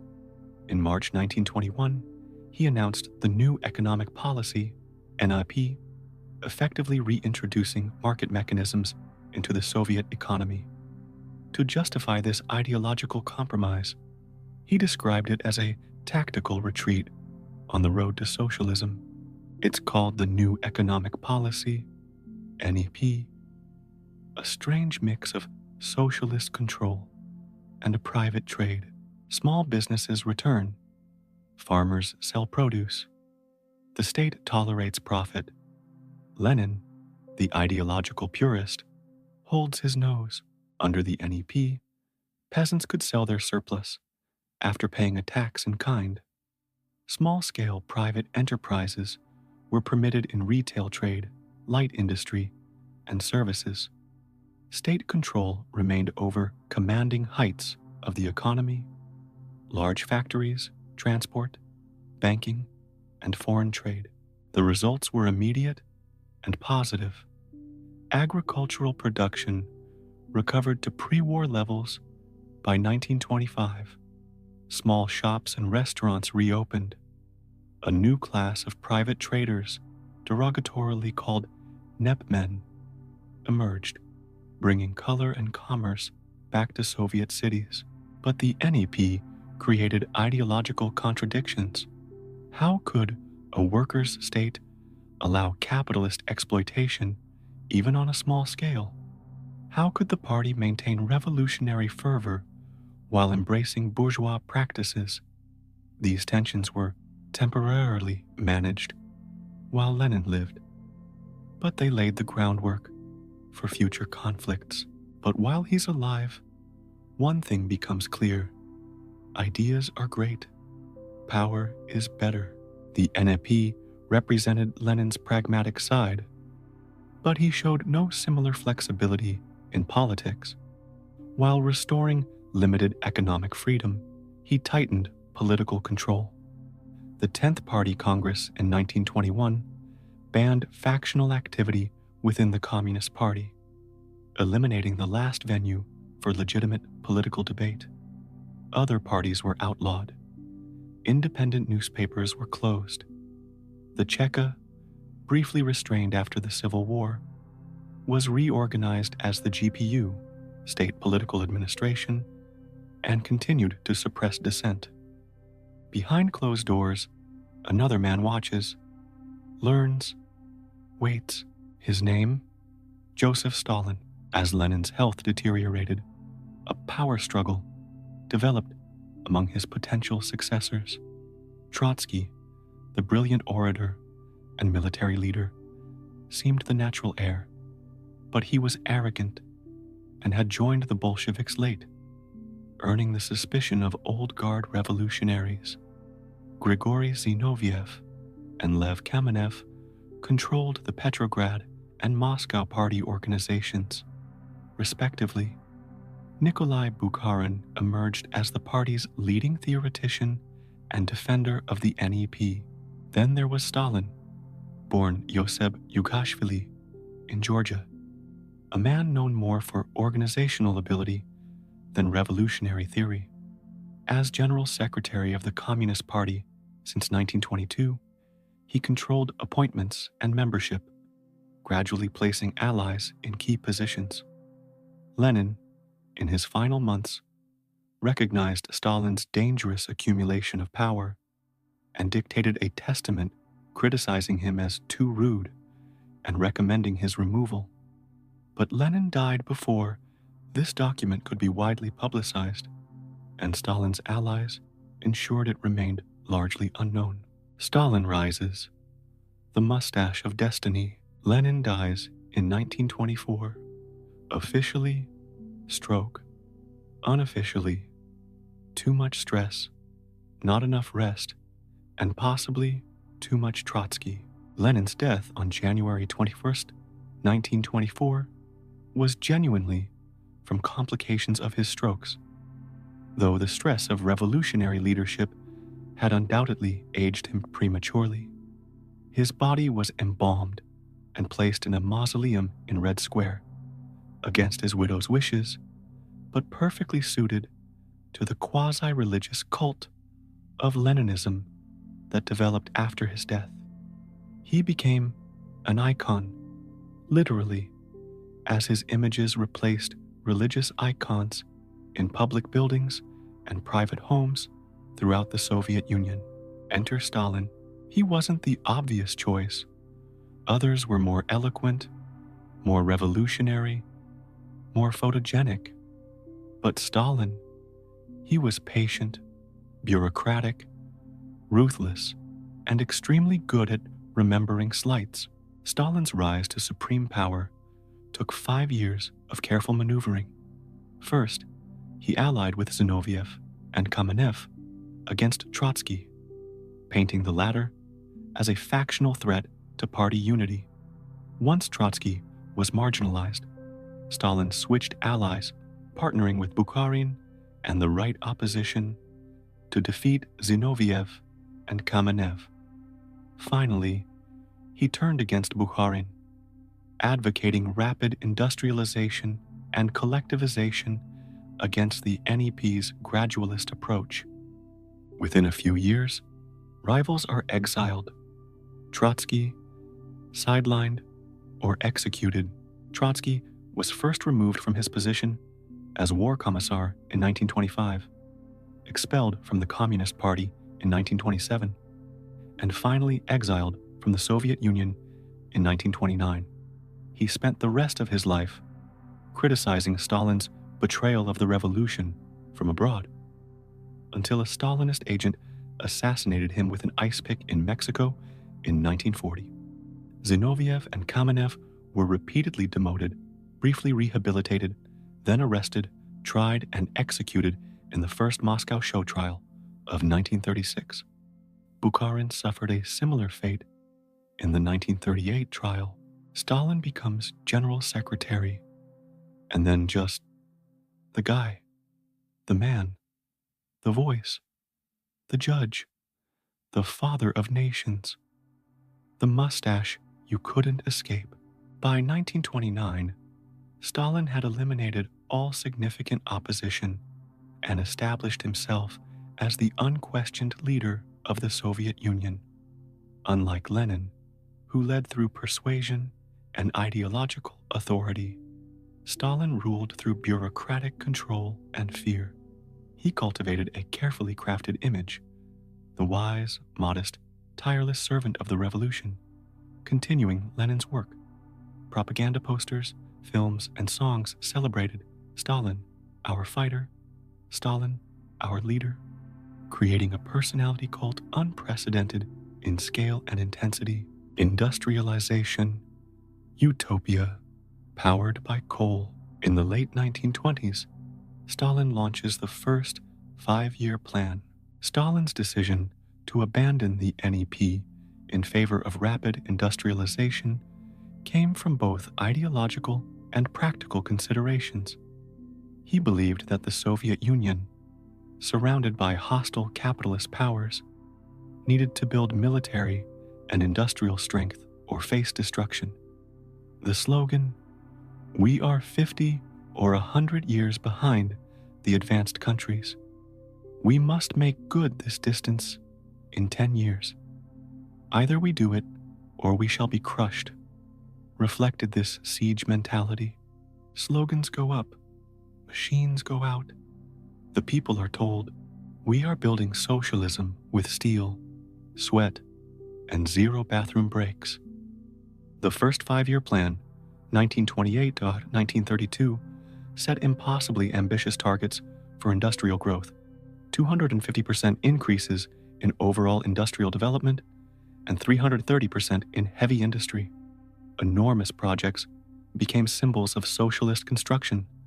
The Dnieper hydroelectric station, the Magnitogorsk steel complex, the Stalingrad and Kharkov tractor factories. Soviet propaganda celebrated shock workers like Alexei Stakhanov, a coal miner who supposedly extracted 14 times his quota in a single shift, setting records that workers were then pressured to match. The goal? Turn a mostly agrarian nation into an industrial titan. And it works. Kind of. Mines open, factories roar, tractors multiply, but also quotas, crush workers, accidents go unreported cities, swell faster than housing can handle. The human cost of Stalin's industrialization was staggering. Workers labored 10 to 12-hour days, often in dangerous conditions. Housing couldn't keep pace with urban growth, forcing multiple families into single rooms or workers into hastily constructed barracks. Food rationing returned as resources were diverted to industrial development. Quality was sacrificed for quantity, with factories producing machinery that quickly broke down to meet production quotas. Propaganda posters show smiling workers. Reality shows overworked citizens, 10 to a room, eating cabbage soup in shifts. Foreign specialists were brought in to provide technical expertise, and the Soviet press celebrated American engineers like John Scott, who came to help build Magnitogorsk. What went unreported was that these foreigners were shocked by the primitive conditions and disregard for human life they encountered. Many left early, despite high salaries, unable to stomach what they witnessed. But still, steel production soars. So do the parades. The statistical achievements were impressive on paper. By 1932, the Soviet Union had become the second largest industrial power in the world, behind only the United States. Coal output more than doubled. Steel production increased dramatically. New industries like automobile manufacturing and chemical production emerged from nothing. But the statistics, like everything in the Soviet system, were subject to manipulation and exaggeration. Progress, at the cost of rest, reason, and quite a few lives. Collectivization, farming with fear. Meanwhile, in the countryside, things take a darker turn. Stalin wants control of agriculture. That means no more individual farms. Instead, collective farms. Kolkhozes. Collectivization was presented as modernization, replacing backward peasant farming with large-scale mechanized agriculture. In reality, it was about control. Individual farmers could withhold food from the state. Collective farms, managed by party appointees, could not. It was also about extraction, transferring agricultural wealth to fund industrial development. Farmers must hand over their land, tools, and grain. Many resist. Stalin responds with arrests, deportations, and grain requisition squads. The implementation of collectivization was brutally simple. Party activists arrived in villages and announced that all land, livestock, and equipment would now belong to the collective. Peasants who joined voluntarily received small private plots, Those who resisted got nothing. When resistance was widespread, armed detachments arrived to enforce compliance. Peasants slaughtered their animals rather than surrender them to collectives, resulting in the loss of nearly half the nation's livestock between 1929 and 1933. Draft animals needed for plowing were particularly affected, with horse populations declining by 15.3 million in 4 years. Anyone who resists is labeled a kulak, an enemy of the people. Thousands are executed, millions deported. Kulak originally meant a wealthy peasant, but under Stalin, it became an elastic category that could include anyone who opposed collectivization. The policy of liquidation of kulaks as a class involved 3 categories: those to be immediately executed or imprisoned, those to be deported to remote regions of the USSR, and those to be evicted from their homes, but allowed to remain in the region on inferior land. Between 1930 and 1933, approximately 2 million peasants were forcibly deported to special settlements in Siberia, the Urals, and Kazakhstan, transported in unheated cattle cars with minimal provisions. Many died en route. Those who survived found themselves in forest clearings or barren steppes, expected to build shelters and start farming in hostile environments. In Ukraine, forced grain seizures and deliberate neglect lead to Holodomor, the famine of 1932-1933. Millions starve. The Ukrainian famine, Holodomor, meaning death by hunger, was the most horrific consequence of collectivization. While drought contributed, the primary cause was government policy. Even as people were dying, Soviet authorities continued to requisition grain, sometimes taking the last seeds needed for planting.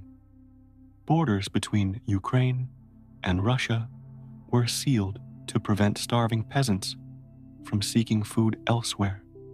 International offers of aid were refused, as the Soviet government denied any famine was occurring.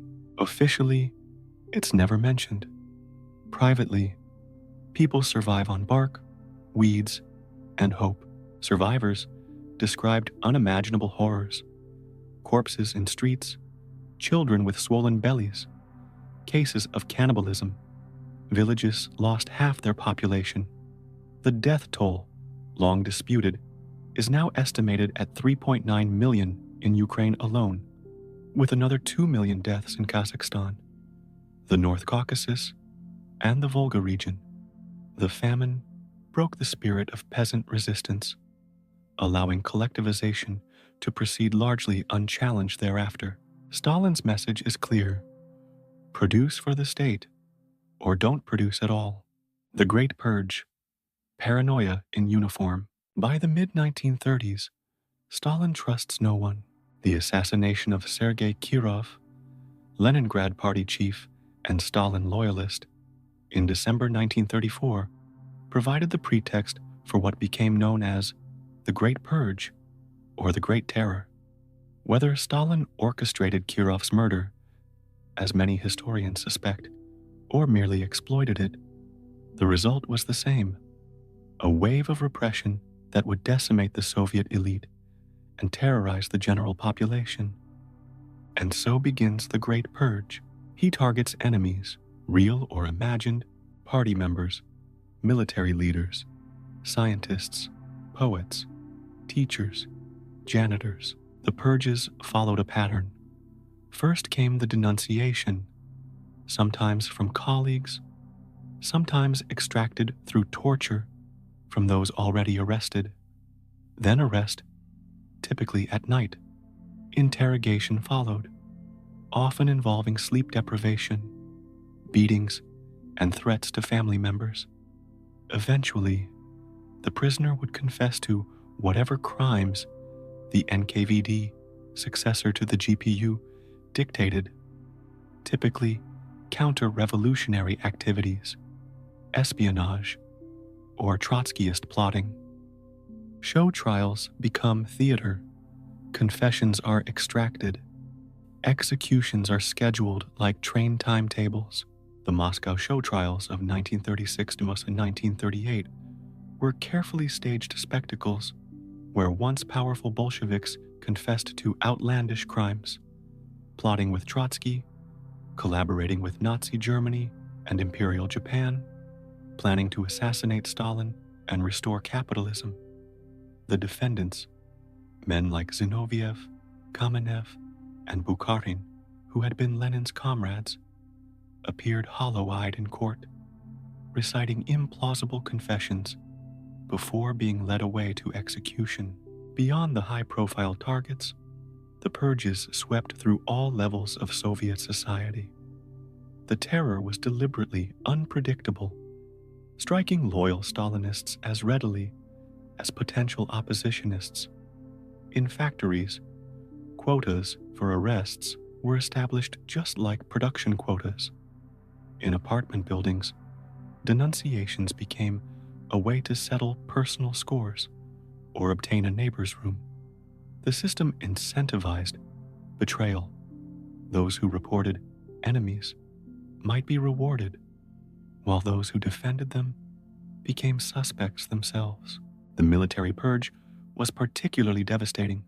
Some 36,661 officers were dismissed, including 3 of 5 marshals, 13 of 15 army commanders, and 154 of 186 division commanders. Many were executed, others disappeared into the Gulag. This decapitation of military leadership would prove catastrophic when Nazi Germany invaded in 1941. By 1939, over 1 million people are arrested, and hundreds of thousands are executed or vanish into gulags. The Gulag, an acronym for Main Administration of Camps, expanded dramatically during this period. Prisoners provided slave labor for industrialization projects in some of the USSR's harshest regions: gold mines in Kolyma, timber operations in Siberia, canal construction in the far north. Conditions were lethal, with inadequate food, minimal medical care, and exhausting work in extreme temperatures. Mortality rates in some camps exceeded 30% annually. If you survived this time, you didn't ask why. You clapped the loudest at every speech. You hung Stalin's portrait above your bed, and you prayed that no one ever remembered you too clearly. The Great Terror created a society of performative loyalty. People attended meetings, joined parades, displayed portraits, and denounced enemies, not from conviction, but from fear. Every conversation became potentially dangerous. Every relationship carried risk. The noted writer Isaac Babel observed, "Today, a man talks frankly only with his wife. At night, with the blankets pulled over his head." The Red Giant stands. By 1941, the USSR is transformed, a single-party state, an industrialized economy, a terrified population, and a leader worshipped like a god. On the surface, the Soviet Union of 1941 appeared formidable. Its industrial output had increased several times over. Its military was the largest in the world. Its cultural and scientific institutions produced work that won international recognition.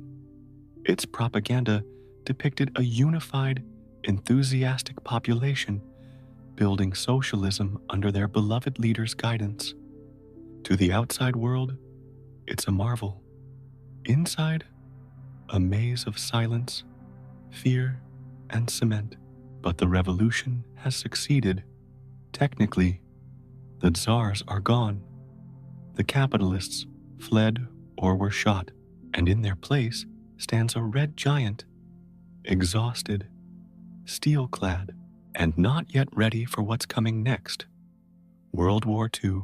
On June 22, 1941, Nazi Germany launched Operation Barbarossa, the largest invasion force in history. Despite warnings from intelligence sources, Stalin had refused to believe Hitler would violate their non-aggression pact. The Soviet military, still recovering from purges, was caught unprepared. Within weeks, German forces had advanced hundreds of kilometers, destroyed thousands of aircraft, and taken millions of prisoners. The Soviet Union was entering its greatest challenge, one that would determine not just the fate of the revolution, but the survival of its people. The cost would be measured not in ideology or rubles, but in blood. Lots of it. War, survival, and superpower dreams. 1941, 1953. When the German army rolled into the Soviet Union in 1941, they expected a short campaign, a few months, maybe a winter, a fast defeat of a country they saw as poorly armed, poorly led, and already collapsing from within. They were wrong. What they got instead was a firestorm, one built on steel, snow, and sheer Soviet spite. What followed would become one of history's most brutal chapters, where ideology met reality on the battlefield, and an empire forged in revolution would be tested by fire. Operation Barbarossa, Hitler's worst idea, June 22, 1941. At dawn, without a formal declaration of war, Nazi Germany launches Operation Barbarossa, the largest invasion in human history. More than 3 million German troops cross the border into the Soviet Union, along with thousands of tanks, aircraft, and artillery. The Wehrmacht strikes along a 1,800-mile front, advancing in 3 massive army groups aimed at Leningrad in the north, Moscow in the center, and the oil-rich Caucasus in the south. The skies darken with Luftwaffe bombers. The ground trembles under panzer divisions. The invasion force includes not just Germans, but Romanians, Finns, Hungarians, Italians, a coalition united by anti-communism and Hitler's promise of swift victory. It is a surprise attack. Sort of. Stalin had received warnings from spies, from defectors, even from Churchill, but he refused to believe them. Soviet intelligence agent Richard Sorja in Tokyo had provided the exact date of the invasion. Churchill, despite being an ardent anti-communist, sent personal warnings based on British intelligence. The Soviet leader dismissed it all as provocations or capitalist tricks to drag him into war. His paranoia, which had seen threats everywhere during the Great Purge, now blinded him to the real danger massing on his borders. When German reconnaissance planes violated Soviet airspace with increasing frequency, Stalin forbade shooting them down for fear of provocation. When German troops visibly concentrated along the frontier, he insisted they were conducting exercises.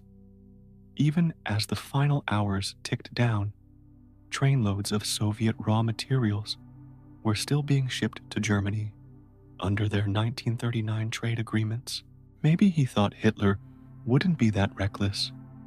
Maybe he just didn't like Churchill. Either way, the result is catastrophe. Soviet planes are caught on the ground. Divisions are encircled. Cities fall. The first weeks bring disasters of historic proportions. The Luftwaffe destroys over 2,000 Soviet aircraft in the opening days, many never having left their runways. Entire armies are surrounded in massive cauldron battles at Minsk, Smolensk, and Kiev. Hundreds of thousands of Soviet soldiers surrender, often without adequate ammunition or clear orders. Stalin retreats to his dacha, reportedly suffering something between depression and nervous collapse.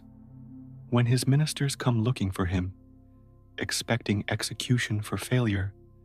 He instead asks, "Is this it? Has Lenin's cause been lost forever?" For several critical days, the Soviet Union effectively has no leader, but instead of collapsing, the USSR begins to absorb the blow. The Soviet recovery begins with industrial evacuation on a scale never before witnessed. As German bombs fall on Western factories, workers dismantle vital machinery piece by piece. The equipment is loaded onto rail cars, along with the workers and their families, and shipped east beyond the Ural Mountains, to the Volga region, to Siberia, to Kazakhstan. Factories are packed up and shipped east beyond the Ural Mountains. Whole cities vanish overnight, not from bombs, but from strategic relocation. By early 1942, more than 1,500 major factories have been relocated. The Kharkov tank factory reappears in the Urals as Tankograd. The Zaporozhye steel mills rise again in Magnitogorsk. Before the dust has settled in their new locations, production restarts, often with workers sleeping beside their machines in half-constructed buildings, working through winter temperatures of minus 40 degrees. The Soviet strategy becomes one of depth. Give ground, burn everything, and bleed the enemy. Roads are sabotaged. Food is destroyed. Trains run non-stop, eastward, with people, machines, and fear. Stalin finally addresses the nation on July 3rd, 1941. His voice noticeably shaking. He calls not for communist solidarity, but for patriotic defense of Mother Russia. Religious language returns to official discourse. Churches reopen. The Internationale is replaced by a new Soviet anthem. This is no longer about ideology. It's about survival. This isn't just defense. It's scorched earth survival. The siege of Leningrad, 872 days of hunger. In September 1941, the Nazis encircle Leningrad, modern-day St. Petersburg. What follows is one of the longest and most brutal sieges in recorded history. Hitler's directive is explicit. St. Petersburg must be erased from the face of the earth. He has no intention of occupying the city. He plans to starve it to death, then bulldoze the remains. The city where the Russian Revolution began will be extinguished like a candle. For 872 days, the city is cut off. No food, no heat, no mercy. Bread rations drop to 125 grams per person, less than a slice. People boil wallpaper for glue, eat pets, and eventually, each other. The NKVD records 1,400 cases of cannibalism during the winter of 1941-42, typically involving the dead, but sometimes murder for meat. In the cold, corpses pile up in apartments, courtyards, and streets, the living too weak to bury the dead. Thousands die daily. In January 1942, alone, 96,000 Leningraders perish, a slow-motion massacre without bullets. Museum curators starve beside priceless artworks they refuse to abandon. Librarians freeze while guarding irreplaceable manuscripts. Professors collapse at their desks, making notes until the last moment. And yet, the city does not fall. The Soviet authorities manage a tenuous supply line across frozen Lake Ladoga, the road of life. Trucks drive across the ice, dodging German artillery and bomber attacks. When spring thaws make the ice treacherous, drivers still make the crossing, often plunging to their deaths when their vehicles break through. Later, an underwater pipeline provides minimal fuel to keep the city functioning. Children draw pictures, writers keep journals, musicians perform symphonies. Art continues as if to mock death itself. The most remarkable moment comes on August 9th, 1942, when starving musicians perform Shostakovich's Seventh Symphony in the besieged city. The composer, a Leningrad native, had dedicated it to his suffering hometown. Soviet forces use a synchronized artillery barrage to silence German guns during the performance, which is broadcast by radio to both the city's defenders and the encircling German troops. The message is clear: Leningrad's culture cannot be killed. By the time the siege lifts, in 1944, over 1 million people are dead. But Leningrad still stands, frozen, starving, and undefeated. Stalingrad, the turning point. Meanwhile, in the south, Hitler wants oil and a city named after Stalin. He gets a nightmare.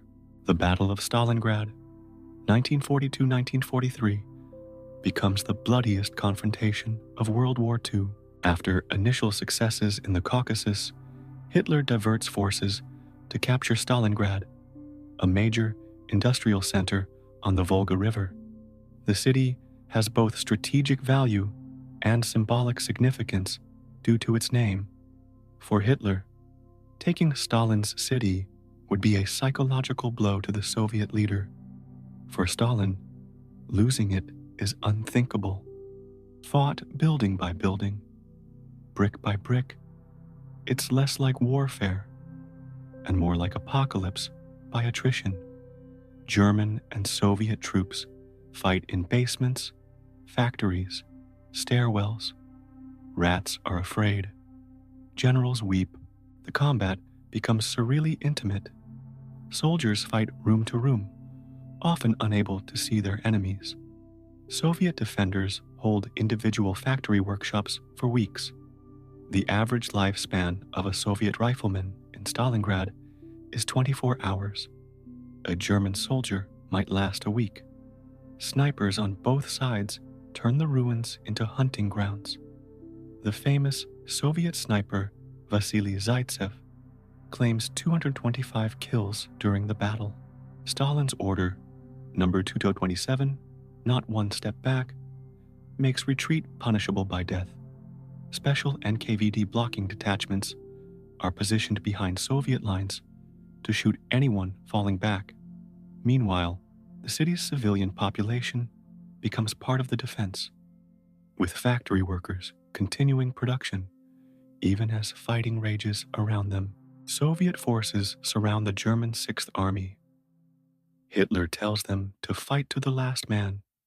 They do, but they lose.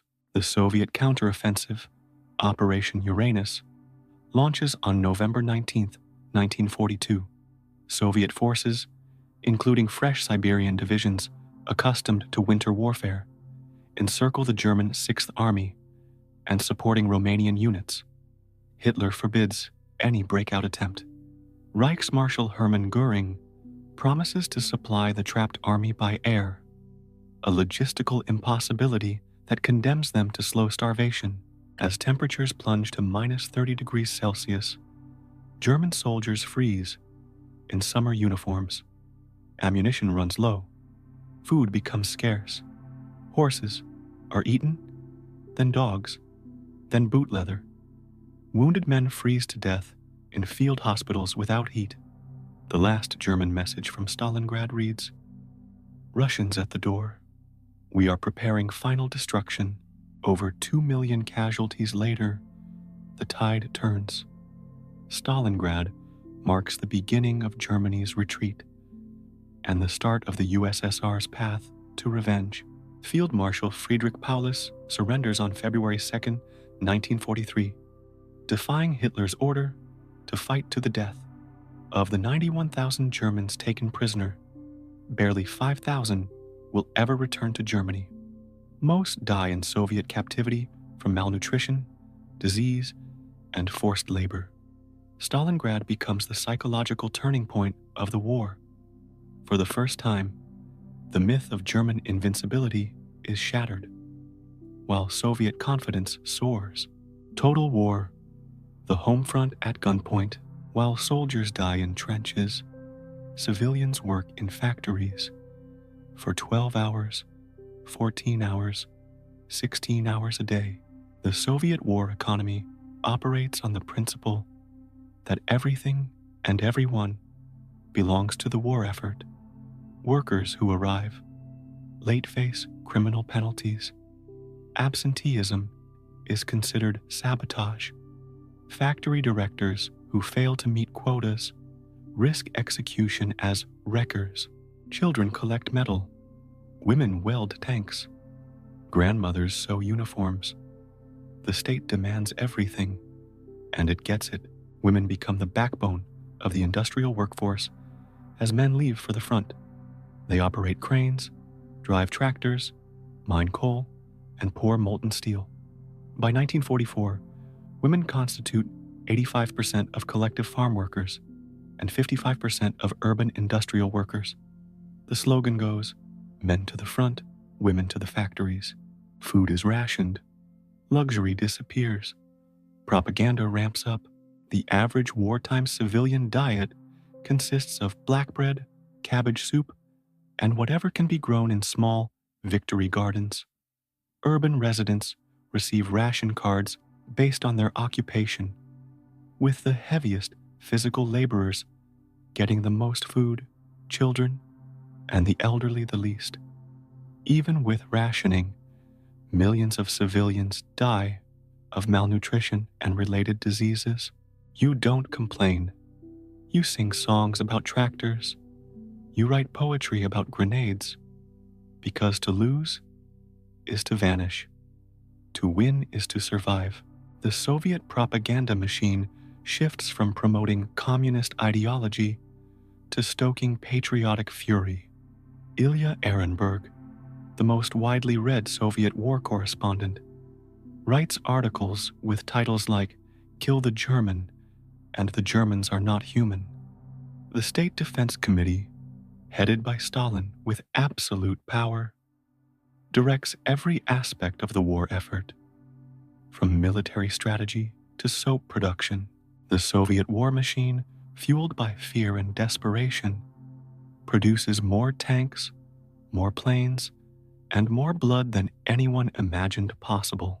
Despite losing much of its industrial base in the initial German advance, Soviet production outpaces German output by 1943. Soviet factories produce over 100,000 tanks and self-propelled guns during the war compared to Germany's 46,000. Aircraft production reaches 157,000 versus Germany's 113,000. Quantity has a quality all its own, as Stalin reportedly remarks. Victory, but at what cost? May 9, 1945, Victory Day. Germany surrenders. After the fall of Berlin, where Soviet soldiers raised the red flag over the Reichstag, Nazi Germany signs an unconditional surrender. In Moscow, a victory parade culminates in a symbolic gesture. 200 captured Nazi standards are thrown at the foot of Lenin's mausoleum. Moscow erupts in celebration.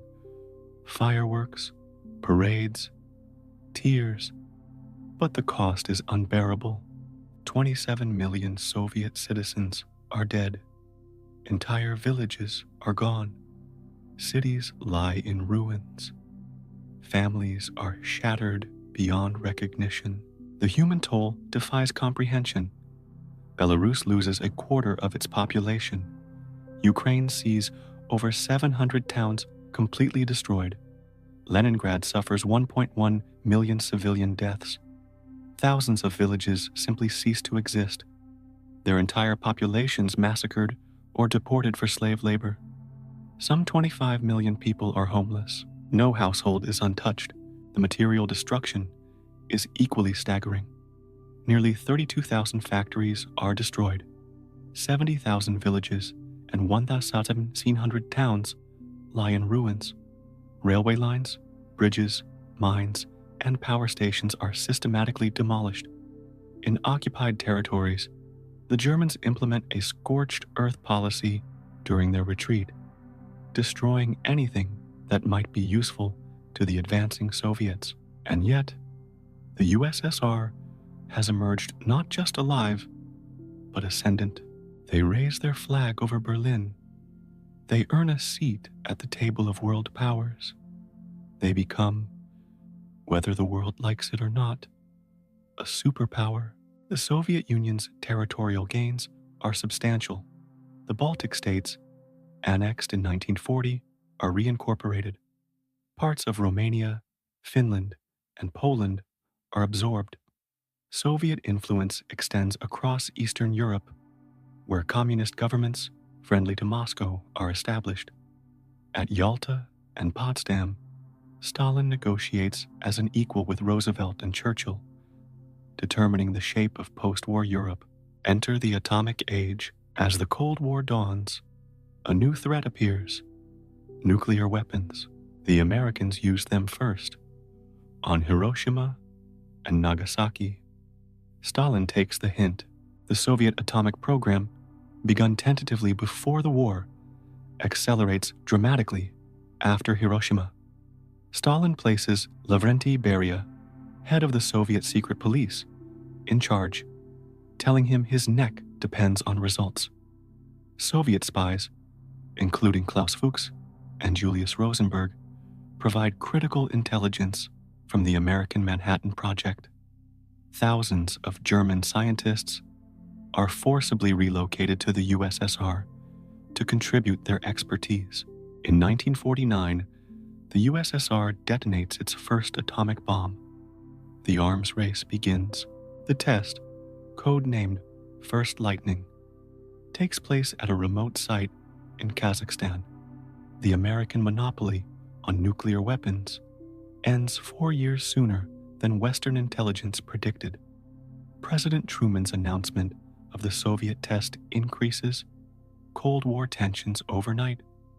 Military budgets on both sides balloon as the two superpowers begin accumulating arsenals capable of destroying human civilization many times over. Meanwhile, the country rebuilds at terrifying speed. The fourth five-year plan, 1946-1950, focuses on reconstruction. Millions of demobilized soldiers and forced laborers are directed to rebuilding projects. German prisoners of war provide additional manpower. Within 5 years, industrial production exceeds pre-war levels. Factories expand. Cities are reconstructed. The gulags fill again, this time with returning prisoners of war, suspected spies, and unlucky engineers who asked the wrong question.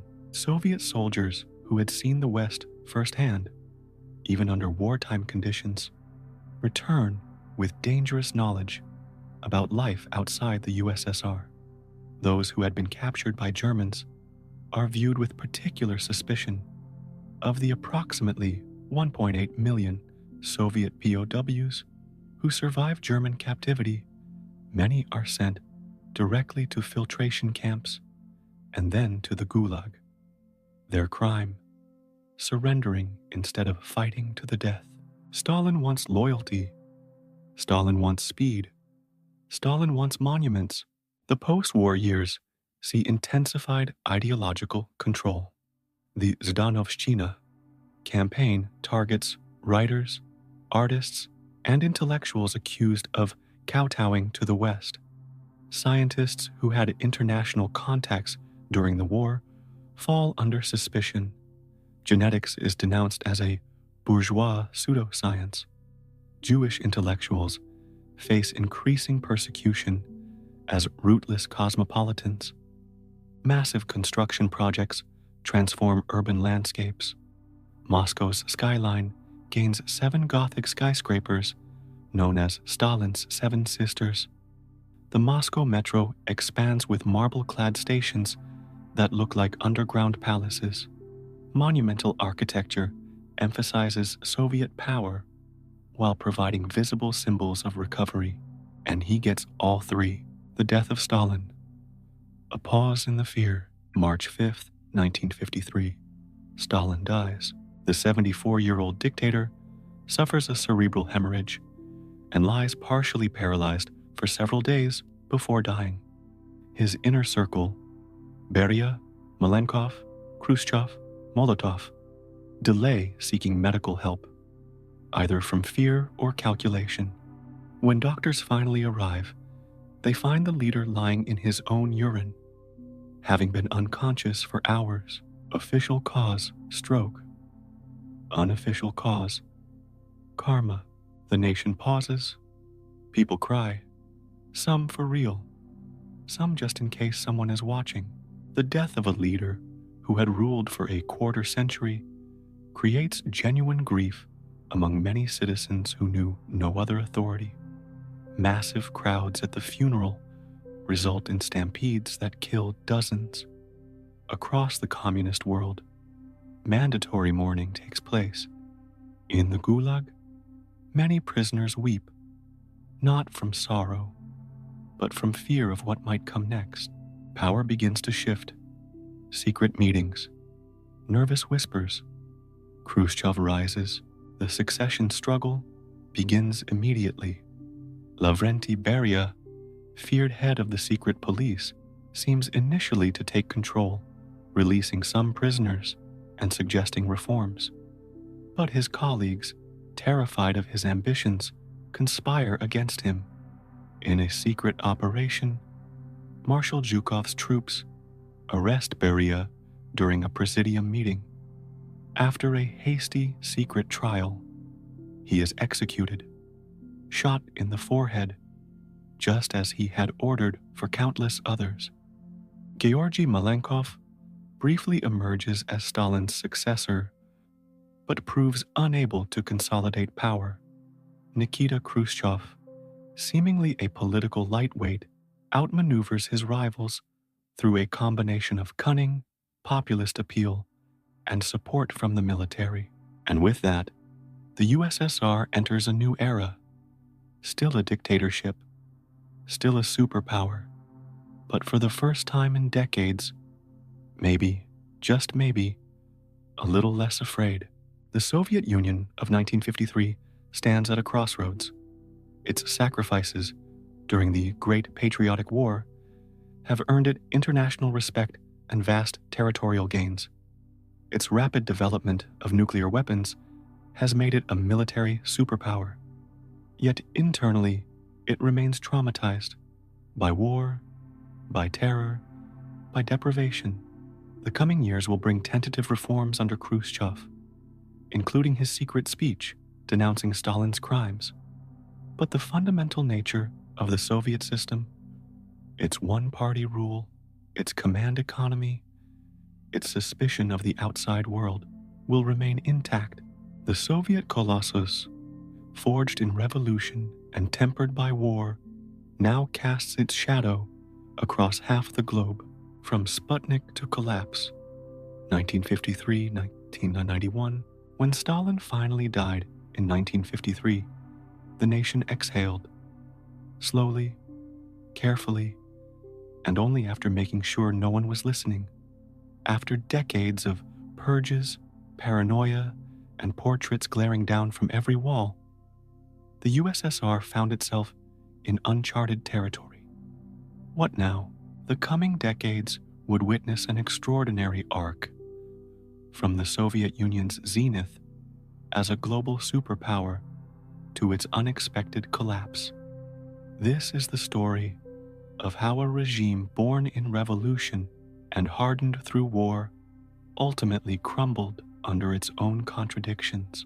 Khrushchev's thaw and the rise of the space age, 1953-1964. Enter Nikita Sergeyevich Khrushchev, a man with a farmer's face, a steelworker's swagger, and the revolutionary zeal of a converted true believer. He wasn't just here to hold Stalin's coat. He was here to change the weather. This era would be known as the thaw. Not quite spring, but certainly a break from the deep ideological winter. De-Stalinization, kicking the mustache, Off the pedestal, Khrushchev didn't just inherit Stalin's job, he inherited Stalin's ghosts. Millions of people still whispered about lost relatives. Entire regions bore the psychological scars of gulags and purges. Khrushchev, to the surprise of everyone, including perhaps himself, decided to talk about it. In 1956, at the 20th Party Congress, Khrushchev delivers the secret speech. It wasn't secret for long. In it, he denounces Stalin, names the terror, admits the show trials, calls out the cult of personality. Delegates gasp. Some faint. Others furiously take notes to denounce him later. Stalin used extreme methods and mass repressions at a time when the revolution was already victorious. Khrushchev declared, in the 4-hour speech that shattered decades of enforced silence, he described how Stalin had personally directed the torture of people, approved execution lists containing thousands of names, and ordered the deportation of entire ethnic groups. The speech cracks something open. Statues come down. Streets get renamed. Some gulag survivors are released. The air smells less like fear. Not everyone is happy, of course. Stalin's legacy runs deep, and letting go of him meant admitting decades of silence and complicity. Veterans who had fought for Stalin felt betrayed. Party officials who had enthusiastically participated in purges suddenly found themselves explaining their actions. But Khrushchev doesn't stop. He wants to build socialism with a human face. He just isn't always sure what that face should look like. The space race begins. To orbit, comrade. While political ice melts, the sky becomes the new battleground. In 1957, the Soviet Union launches Sputnik, the first artificial satellite, into orbit. It's a tiny, beeping sphere, about the size of a beach ball, but it sends shockwaves through the world. This simple aluminum sphere, with 4 whip antennas circling the Earth every 96 minutes, delivered an unmistakable message. The Soviet Union, supposedly backward and recovering from war, had leapfrogged America in rocket technology. The implications were clear. If they could put a satellite in orbit, they could deliver nuclear warheads across continents. In America, panic. In the USSR, parades. Suddenly, science becomes the star. Engineering students become celebrities. Rocket fuel becomes more valuable than gold. And in 1961, Khrushchev makes history again. Yuri Gagarin, a 27-year-old Soviet pilot, becomes the first human in space. He orbits the Earth in Vostok 1, survives re-entry, and becomes a global icon overnight. I see Earth. It is beautiful, Gagarin reported from orbit. His beaming smile and the iconic orange SK-1 spacesuit became the face of Soviet achievement, reproduced on posters, stamps, and statues across the communist world. The USSR had beaten the US into space, not with warheads, with wonder. Space wasn't just about prestige. It was about proving the superiority of the Soviet system itself. If a society born from revolution could put humans beyond Earth's atmosphere, surely its economic and political model must have merit. Domestic life, corn, Khrushchev, and confusion. Back on Earth, however, things get weirder. Khrushchev has grand ideas. One of them? Corn, inspired by a trip to the US, where he sees acres of golden cornfields. He becomes obsessed with transforming Soviet agriculture. He tells farmers, plant corn, plant it everywhere. Corn is the future. They do. in fields, in places with no sun, in places where even goats give up. The corn campaign became one of Khrushchev's most ridiculed initiatives. Ignoring climate differences between Iowa and Siberia, he insisted that corn would solve the USSR's chronic food shortages. Soviet farmers, accustomed to growing traditional crops suited to their regions, found themselves forced to plant corn in completely unsuitable conditions. In Kazakhstan, corn withered in the heat. In the north, it never ripened before frost. Predictably, it doesn't work out. Yields drop. Cows starve. Corn becomes a meme. Before memes were a thing, but the idea sticks. The future is something you plan, even if your plan is half-baked and smells like boiled maize. Meanwhile, apartment blocks, Khrushchevkas, spring up across cities, squat, square, and identical. These 5-story concrete buildings with tiny kitchens and minimal amenities were nonetheless a revolution in Soviet housing. For millions who had been living in communal apartments, sharing kitchens and bathrooms with multiple families, having their own private space, however small, was a profound change. 3 generations live in 2 rooms. The walls are thin, the neighbors are loud, but for many, it's their first real home. Life is still hard, but it feels a little more human. International drama, shoes and shouts. Khrushchev isn't just loud at home, he's loud abroad too. He visits the United States in 1959, the first Soviet leader to do so. His American tour becomes a media sensation.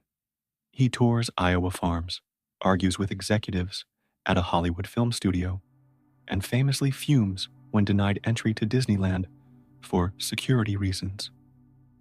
In a suburban model home, he engages Vice President Richard Nixon in the famous kitchen debate, arguing about the merits of capitalism versus communism while standing in front of a yellow American refrigerator. At the United Nations in 1960, he allegedly bangs his shoe on the table to protest a speech.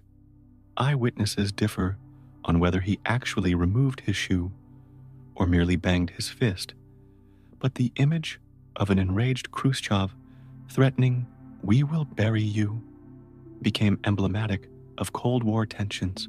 This isn't the silent, brooding USSR of the Stalin years. This is Khrushchev's USSR. Loud, ambitious, clumsy, and strangely endearing. Cracks in the bloc, Hungary, and the Iron Fist. Not all thawing goes smoothly. In 1956, the people of Hungary rise up against Soviet control. They demand freedom, reform, independence. For a moment, it seems possible. Then Soviet tanks roll in. Thousands die. The revolution is crushed. The Hungarian uprising revealed the limits of de-Stalinization. Reform was acceptable only when controlled from above. When ordinary citizens took the rhetoric of change seriously and acted independently, the response was swift and brutal. Over 2,500 Hungarians died during the Soviet intervention, and another 200,000 fled as refugees. Khrushchev preaches peace, but he doesn't tolerate rebellion. You can have reforms, he says, just not too many, and not too loudly.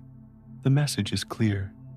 Socialism may have a human face, but it still clenches its fists. The Cuban Missile Crisis, 10 minutes from midnight. In 1962, Khrushchev makes one last, dramatic gamble. He sends nuclear missiles to Cuba, just 90 miles off the coast of Florida. Why? To balance power? To protect Cuba? To mess with JFK? Maybe all three. The decision to place medium-range ballistic missiles in Cuba came partly from Soviet strategic disadvantage. The US had nuclear missiles in Turkey, close to Soviet borders, and partly from Khrushchev's desire to protect the fledgling communist regime of Fidel Castro. But it was a dangerous miscalculation. America finds out. For 13 days, the world holds its breath. Missiles are aimed. Submarines dive. School children hide under desks. It's the closest the world ever comes to nuclear war.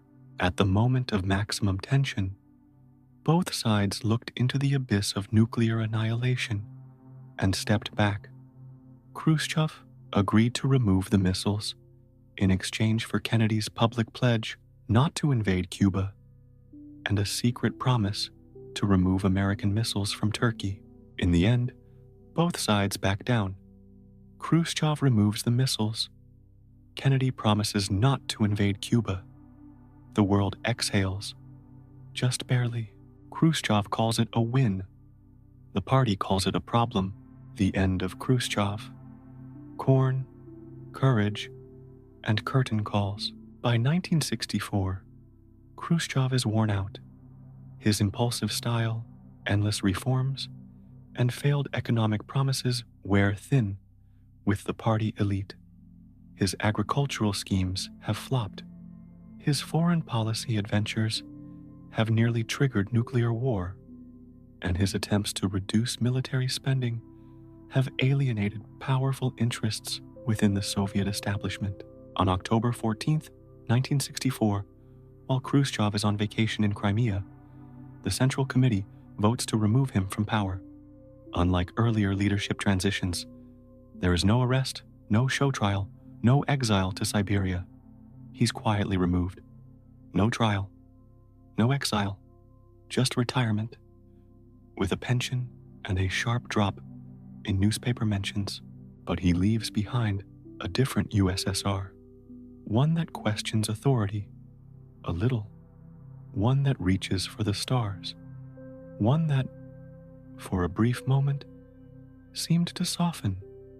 His face fades from portraits, but his echoes remain. Brezhnev's era of stagnation, 1964, 1982. Leonid Ilyich Brezhnev did not arrive with a bang.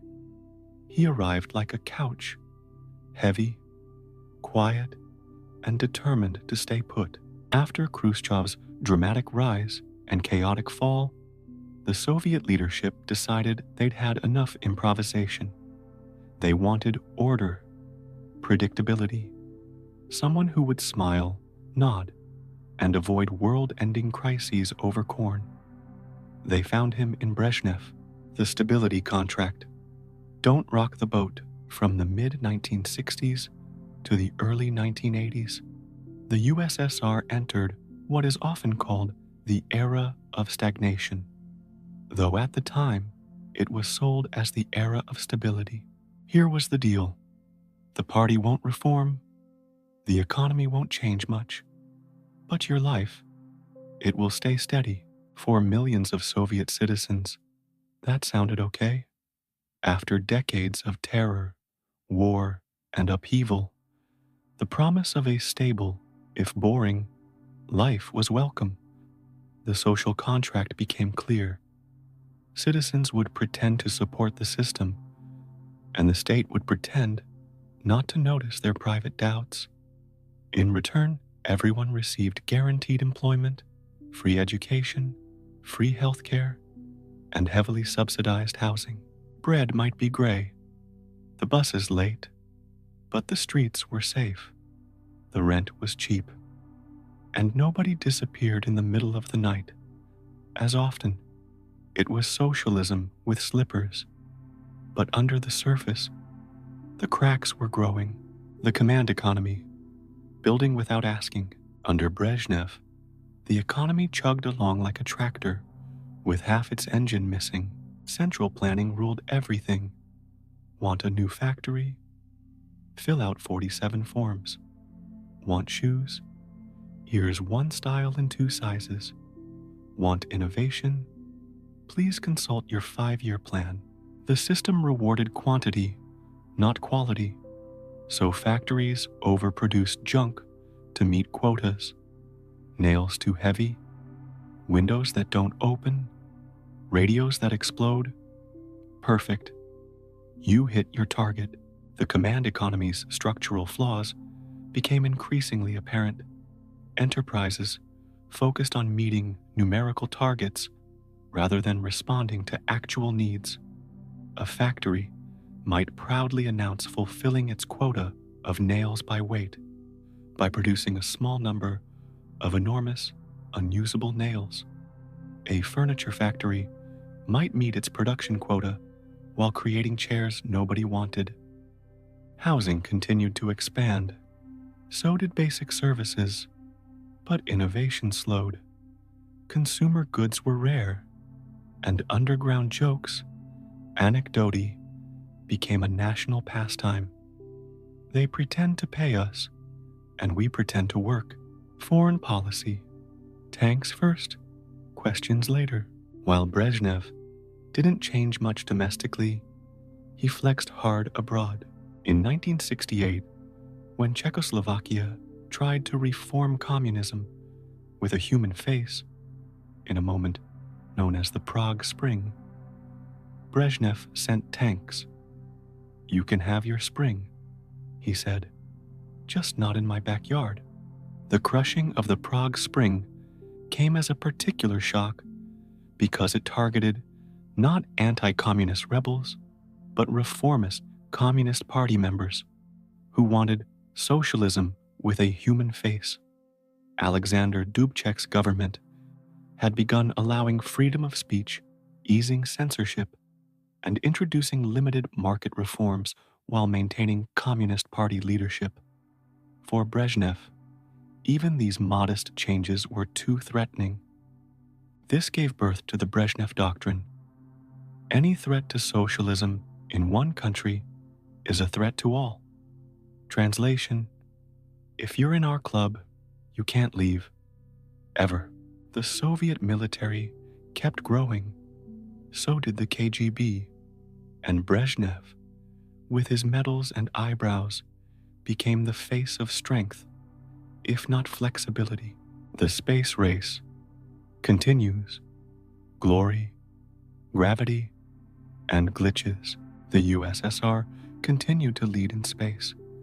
At least for a while, they launched the first woman into space, Valentina Tereshkova, in 1963. The first spacewalk, Alexei Leonov, in 1965. Multiple space stations, Salyut, then Mir. But the Americans were catching up, fast. When Apollo 11 landed on the moon in 1969, the USSR was stunned. Privately, they had tried and failed. Their N-1 moon rocket exploded 4 times. Publicly, they shrugged. The moon is a capitalist distraction. We prefer peace and orbit. The Soviet space program increasingly emphasized long-duration missions and space stations rather than lunar exploration. The first space station, Salyut 1, launched in 1971, and Soviet cosmonauts set endurance records that wouldn't be broken for decades. Still, the cosmonauts remained national heroes, and the USSR stayed among the stars, even as its economy back home sputtered. Brezhnev, the bureaucrat, long live the nap. Brezhnev loved medals. He awarded himself over 100, including Hero of the Soviet Union, 4 times. He also loved cars, speeches, and nodding off during meetings. As Brezhnev aged, his mental faculties declined noticeably. By the late 1970s, he could barely read his speeches and often appeared confused at public events. Foreign diplomats reported meetings where he would lose his train of thought mid-sentence or repeat the same phrases multiple times. His leadership style? Delegate everything. Trust no one. Keep smiling. Soviet television never showed him drooling on the podium. But everyone knew, by the late 1970s, Brezhnev's health declined. He slurred words, he forgot names, but nobody dared replace him. Why? Because the system he'd built wasn't designed for bold moves. It was designed to sit still, and sit it did. Culture and censorship, quiet resistance, while the economy stalled. The arts simmered, underground movements, samizdat, self-published literature, and magnetizdat, bootleg recordings, spread dissident ideas. Writers like Solzhenitsyn exposed the gulags. Artists mocked the regime in subtle, subversive ways. Rock music crept in through black market tapes. Officially, Soviet culture thrived. Operas, ballets, and oil paintings of Lenin everywhere. Unofficially, people were tuning into Western radio, whispering poetry and dreaming of jeans. The Afghan quagmire, Vietnam in reverse. In 1979, the USSR invaded Afghanistan. The goal? Support a friendly regime, crush rebels, show strength. The reality? Mountains, ambushes, body bags. The decision to invade Afghanistan would prove one of the Soviet Union's most catastrophic mistakes.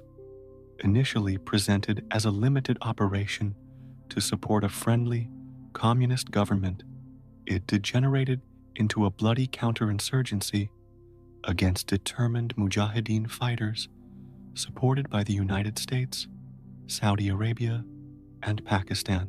Soviet troops expected flowers. They got landmines. The war dragged on. Thousands of conscripts died. Morale crumbled. At home, people started asking uncomfortable questions. Why are we there? What are we doing? Who's coming back? The answers never came, but the coffins did. The end of Brezhnev, stagnant to the last breath. Brezhnev died in 1982. Cause, multiple organ failure. Alternate cause, boredom. He had ruled for 18 years, longer than anyone since Stalin. When he passed, the nation didn't mourn. It just blinked and then braced itself. The Brezhnev years had been stable, predictable, safe, in a lukewarm, wallpaper peeling kind of way. But the price had been steep. No innovation, no reform, no future. The short interregnum and Gorbachev's reforms. 1982-1985. 1982-1985 is a blur of gray suits and hospital charts. First comes Yuri Andropov, the ex-KGB chief. A surprise reformer, he launches anti-corruption campaigns and attempts to discipline the workforce. His intelligence background gives him a clear view of the system's fatal flaws. He tries to reform, but his kidneys give out after just 15 months in power. Then comes Konstantin Chernenko, who looks like a sentient cough, older and more conservative than Andropov. He represents a last gasp of the Brezhnev era. He reigns just long enough to remember what year it is. Then he dies too. At this point, people joke that the Kremlin has a revolving door with a hearse outside. And yet, somehow this period feels safer, boring, predictable, gray. That is, until Gorbachev and the end of the Soviet Union, 1985, 1991. The man who opened the window. Enter Mikhail Gorbachev, young-ish, energetic, clean-shaven, and with a birthmark shaped suspiciously like a political map. At 54, Gorbachev was dramatically younger than his predecessors, educated, articulate, and married to a philosophy professor. He represented a new generation of Soviet leadership. He understood that the USSR faced existential challenges that could no longer be ignored. Gorbachev decides it's time to save the Soviet Union by fixing it. He introduces perestroika, economic restructuring, and glasnost, political openness. Perestroika aimed to revitalize the Soviet economy by introducing limited market mechanisms while maintaining socialist ownership. It allowed small private businesses, reduced central planning, and gave enterprises more autonomy. Glasnost was even more revolutionary. It lifted censorship, encouraged public discussion of previously taboo topics, and allowed criticism of government policies. Suddenly, people can say things, print things, ask questions, and they do. Newspapers publish stories that would have once sent editors to Siberia. Stalin's crimes? Confirmed. Chernobyl cover-up? Exposed. The economy? A chaotic mess with 5 layers of bureaucrats managing one broken truck. People are shocked, furious, and oddly hopeful. For a moment, it seems like real change is coming, that the USSR might finally evolve. Chernobyl, the night the system failed, April 26, 1986. Reactor 4 at Chernobyl explodes. It's a disaster of unimaginable scale. Radioactive fallout, mass evacuations, permanent exclusion zones. But what stings most? The silence. The government waits 36 hours to acknowledge the incident. Meanwhile, children play in radioactive dust, and a wedding happens just outside the fallout cloud. The catastrophic nuclear accident exposed the Soviet system's fundamental failings. Rather than immediately evacuating nearby areas, authorities downplayed the danger to avoid embarrassment. When Swedish monitoring stations detected radiation and demanded answers, the Soviet government finally acknowledged the disaster. Even then, May Day parades went ahead in nearby Kiev, exposing thousands to radiation. When the truth finally emerges, it confirms what many suspected. The state cares more about image than human life. The system is built on lies, and sometimes lies glow in the dark. Chernobyl becomes the symbol of a dying regime, one that can conquer space, but can't contain its own reactors. Collapse in slow motion. The late 80s are chaos wrapped in policy. Gorbachev legalizes small private businesses. Cooperatives spread, often becoming fronts for embryonic capitalism. But larger economic reforms falter between half measures, neither fully planned nor truly market-based. The economy enters freefall. The ruble becomes worthless. Inflation soars. Lines grow longer. Shelves get emptier. Everyone talks. No one listens. Everyone waits for someone to fix it, but no one can. The contradictions of Gorbachev's reforms become apparent. Political liberalization allows people to express their discontent, but economic reforms aren't comprehensive enough to improve daily life. The result is increasing frustration directed at the very system Gorbachev is trying to save. In the republics, Latvia, Lithuania, Estonia, Georgia, Ukraine, people want out. Nationalism, long suppressed by Soviet internationalism, erupts with volcanic force. Ethnic grievances, border disputes, and demands for sovereignty emerge everywhere. Nationalism awakens like a bear that slept too long, and Moscow has no tranquilizer. Meanwhile, in 1989, The Berlin Wall falls. Communism collapses across Eastern Europe like bad scaffolding. Gorbachev doesn't intervene. He lets it happen. The world applauds. The generals sweat. The coup, the tank, the end. August 1991. Hardliners stage a coup. They place Gorbachev under house arrest. Tanks roll into Moscow, but people pour into the streets. Ordinary citizens block the military with their bodies. 3 protesters die, but the soldiers largely refuse to fire on their countrymen. A man named Boris Yeltsin climbs onto a tank. He denounces the coup, becomes a symbol, becomes a president. The army blinks. The coup fails in 72 hours, and with it, the Communist Party's power shatters like a bad window pane. The failed coup accelerates what it meant to prevent. With the Communist Party discredited, real power shifts to the individual republics. Yeltsin, as president of the Russian Federation, bans the Communist Party and seizes its assets.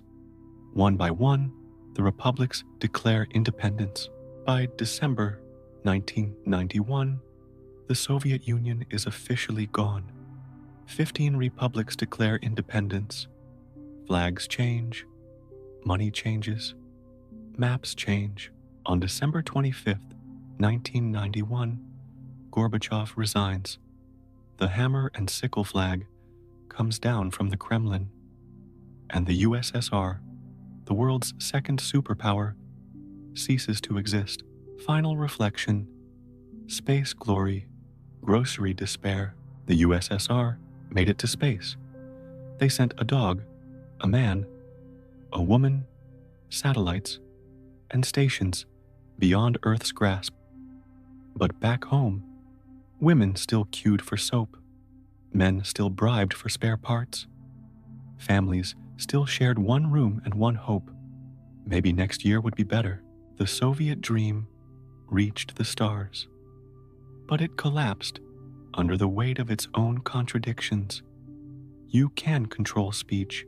You can hide the bread shortage. You can even lie about nuclear meltdowns. But you can't run a superpower forever on paperwork, parades, and panic. The Soviet Union, a nation that dared to challenge the West, command the heavens, and build a society from ideology alone. It succeeded in many ways. It failed in far more. And it left behind a story that is still being told in memories, monuments, and midnight YouTube videos designed to make you fall asleep. Well, that's it. Hopefully, by now you're deep asleep and not even hearing this anymore.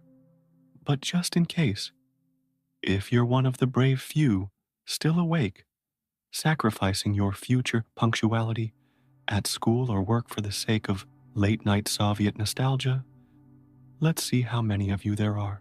Drop a comment that says, "I made it to the end, I'm a legend," and I'll personally go through and like every single one. Deal? Now for real. Close your eyes. Stop scrolling and let your brain cool off from all the tractors, queues, and 5-year plans. And hey, if you want me whispering history in your ear every night, you know what to do. Just hit that subscribe button, if you know what I mean. Sleep tight. Bye-bye.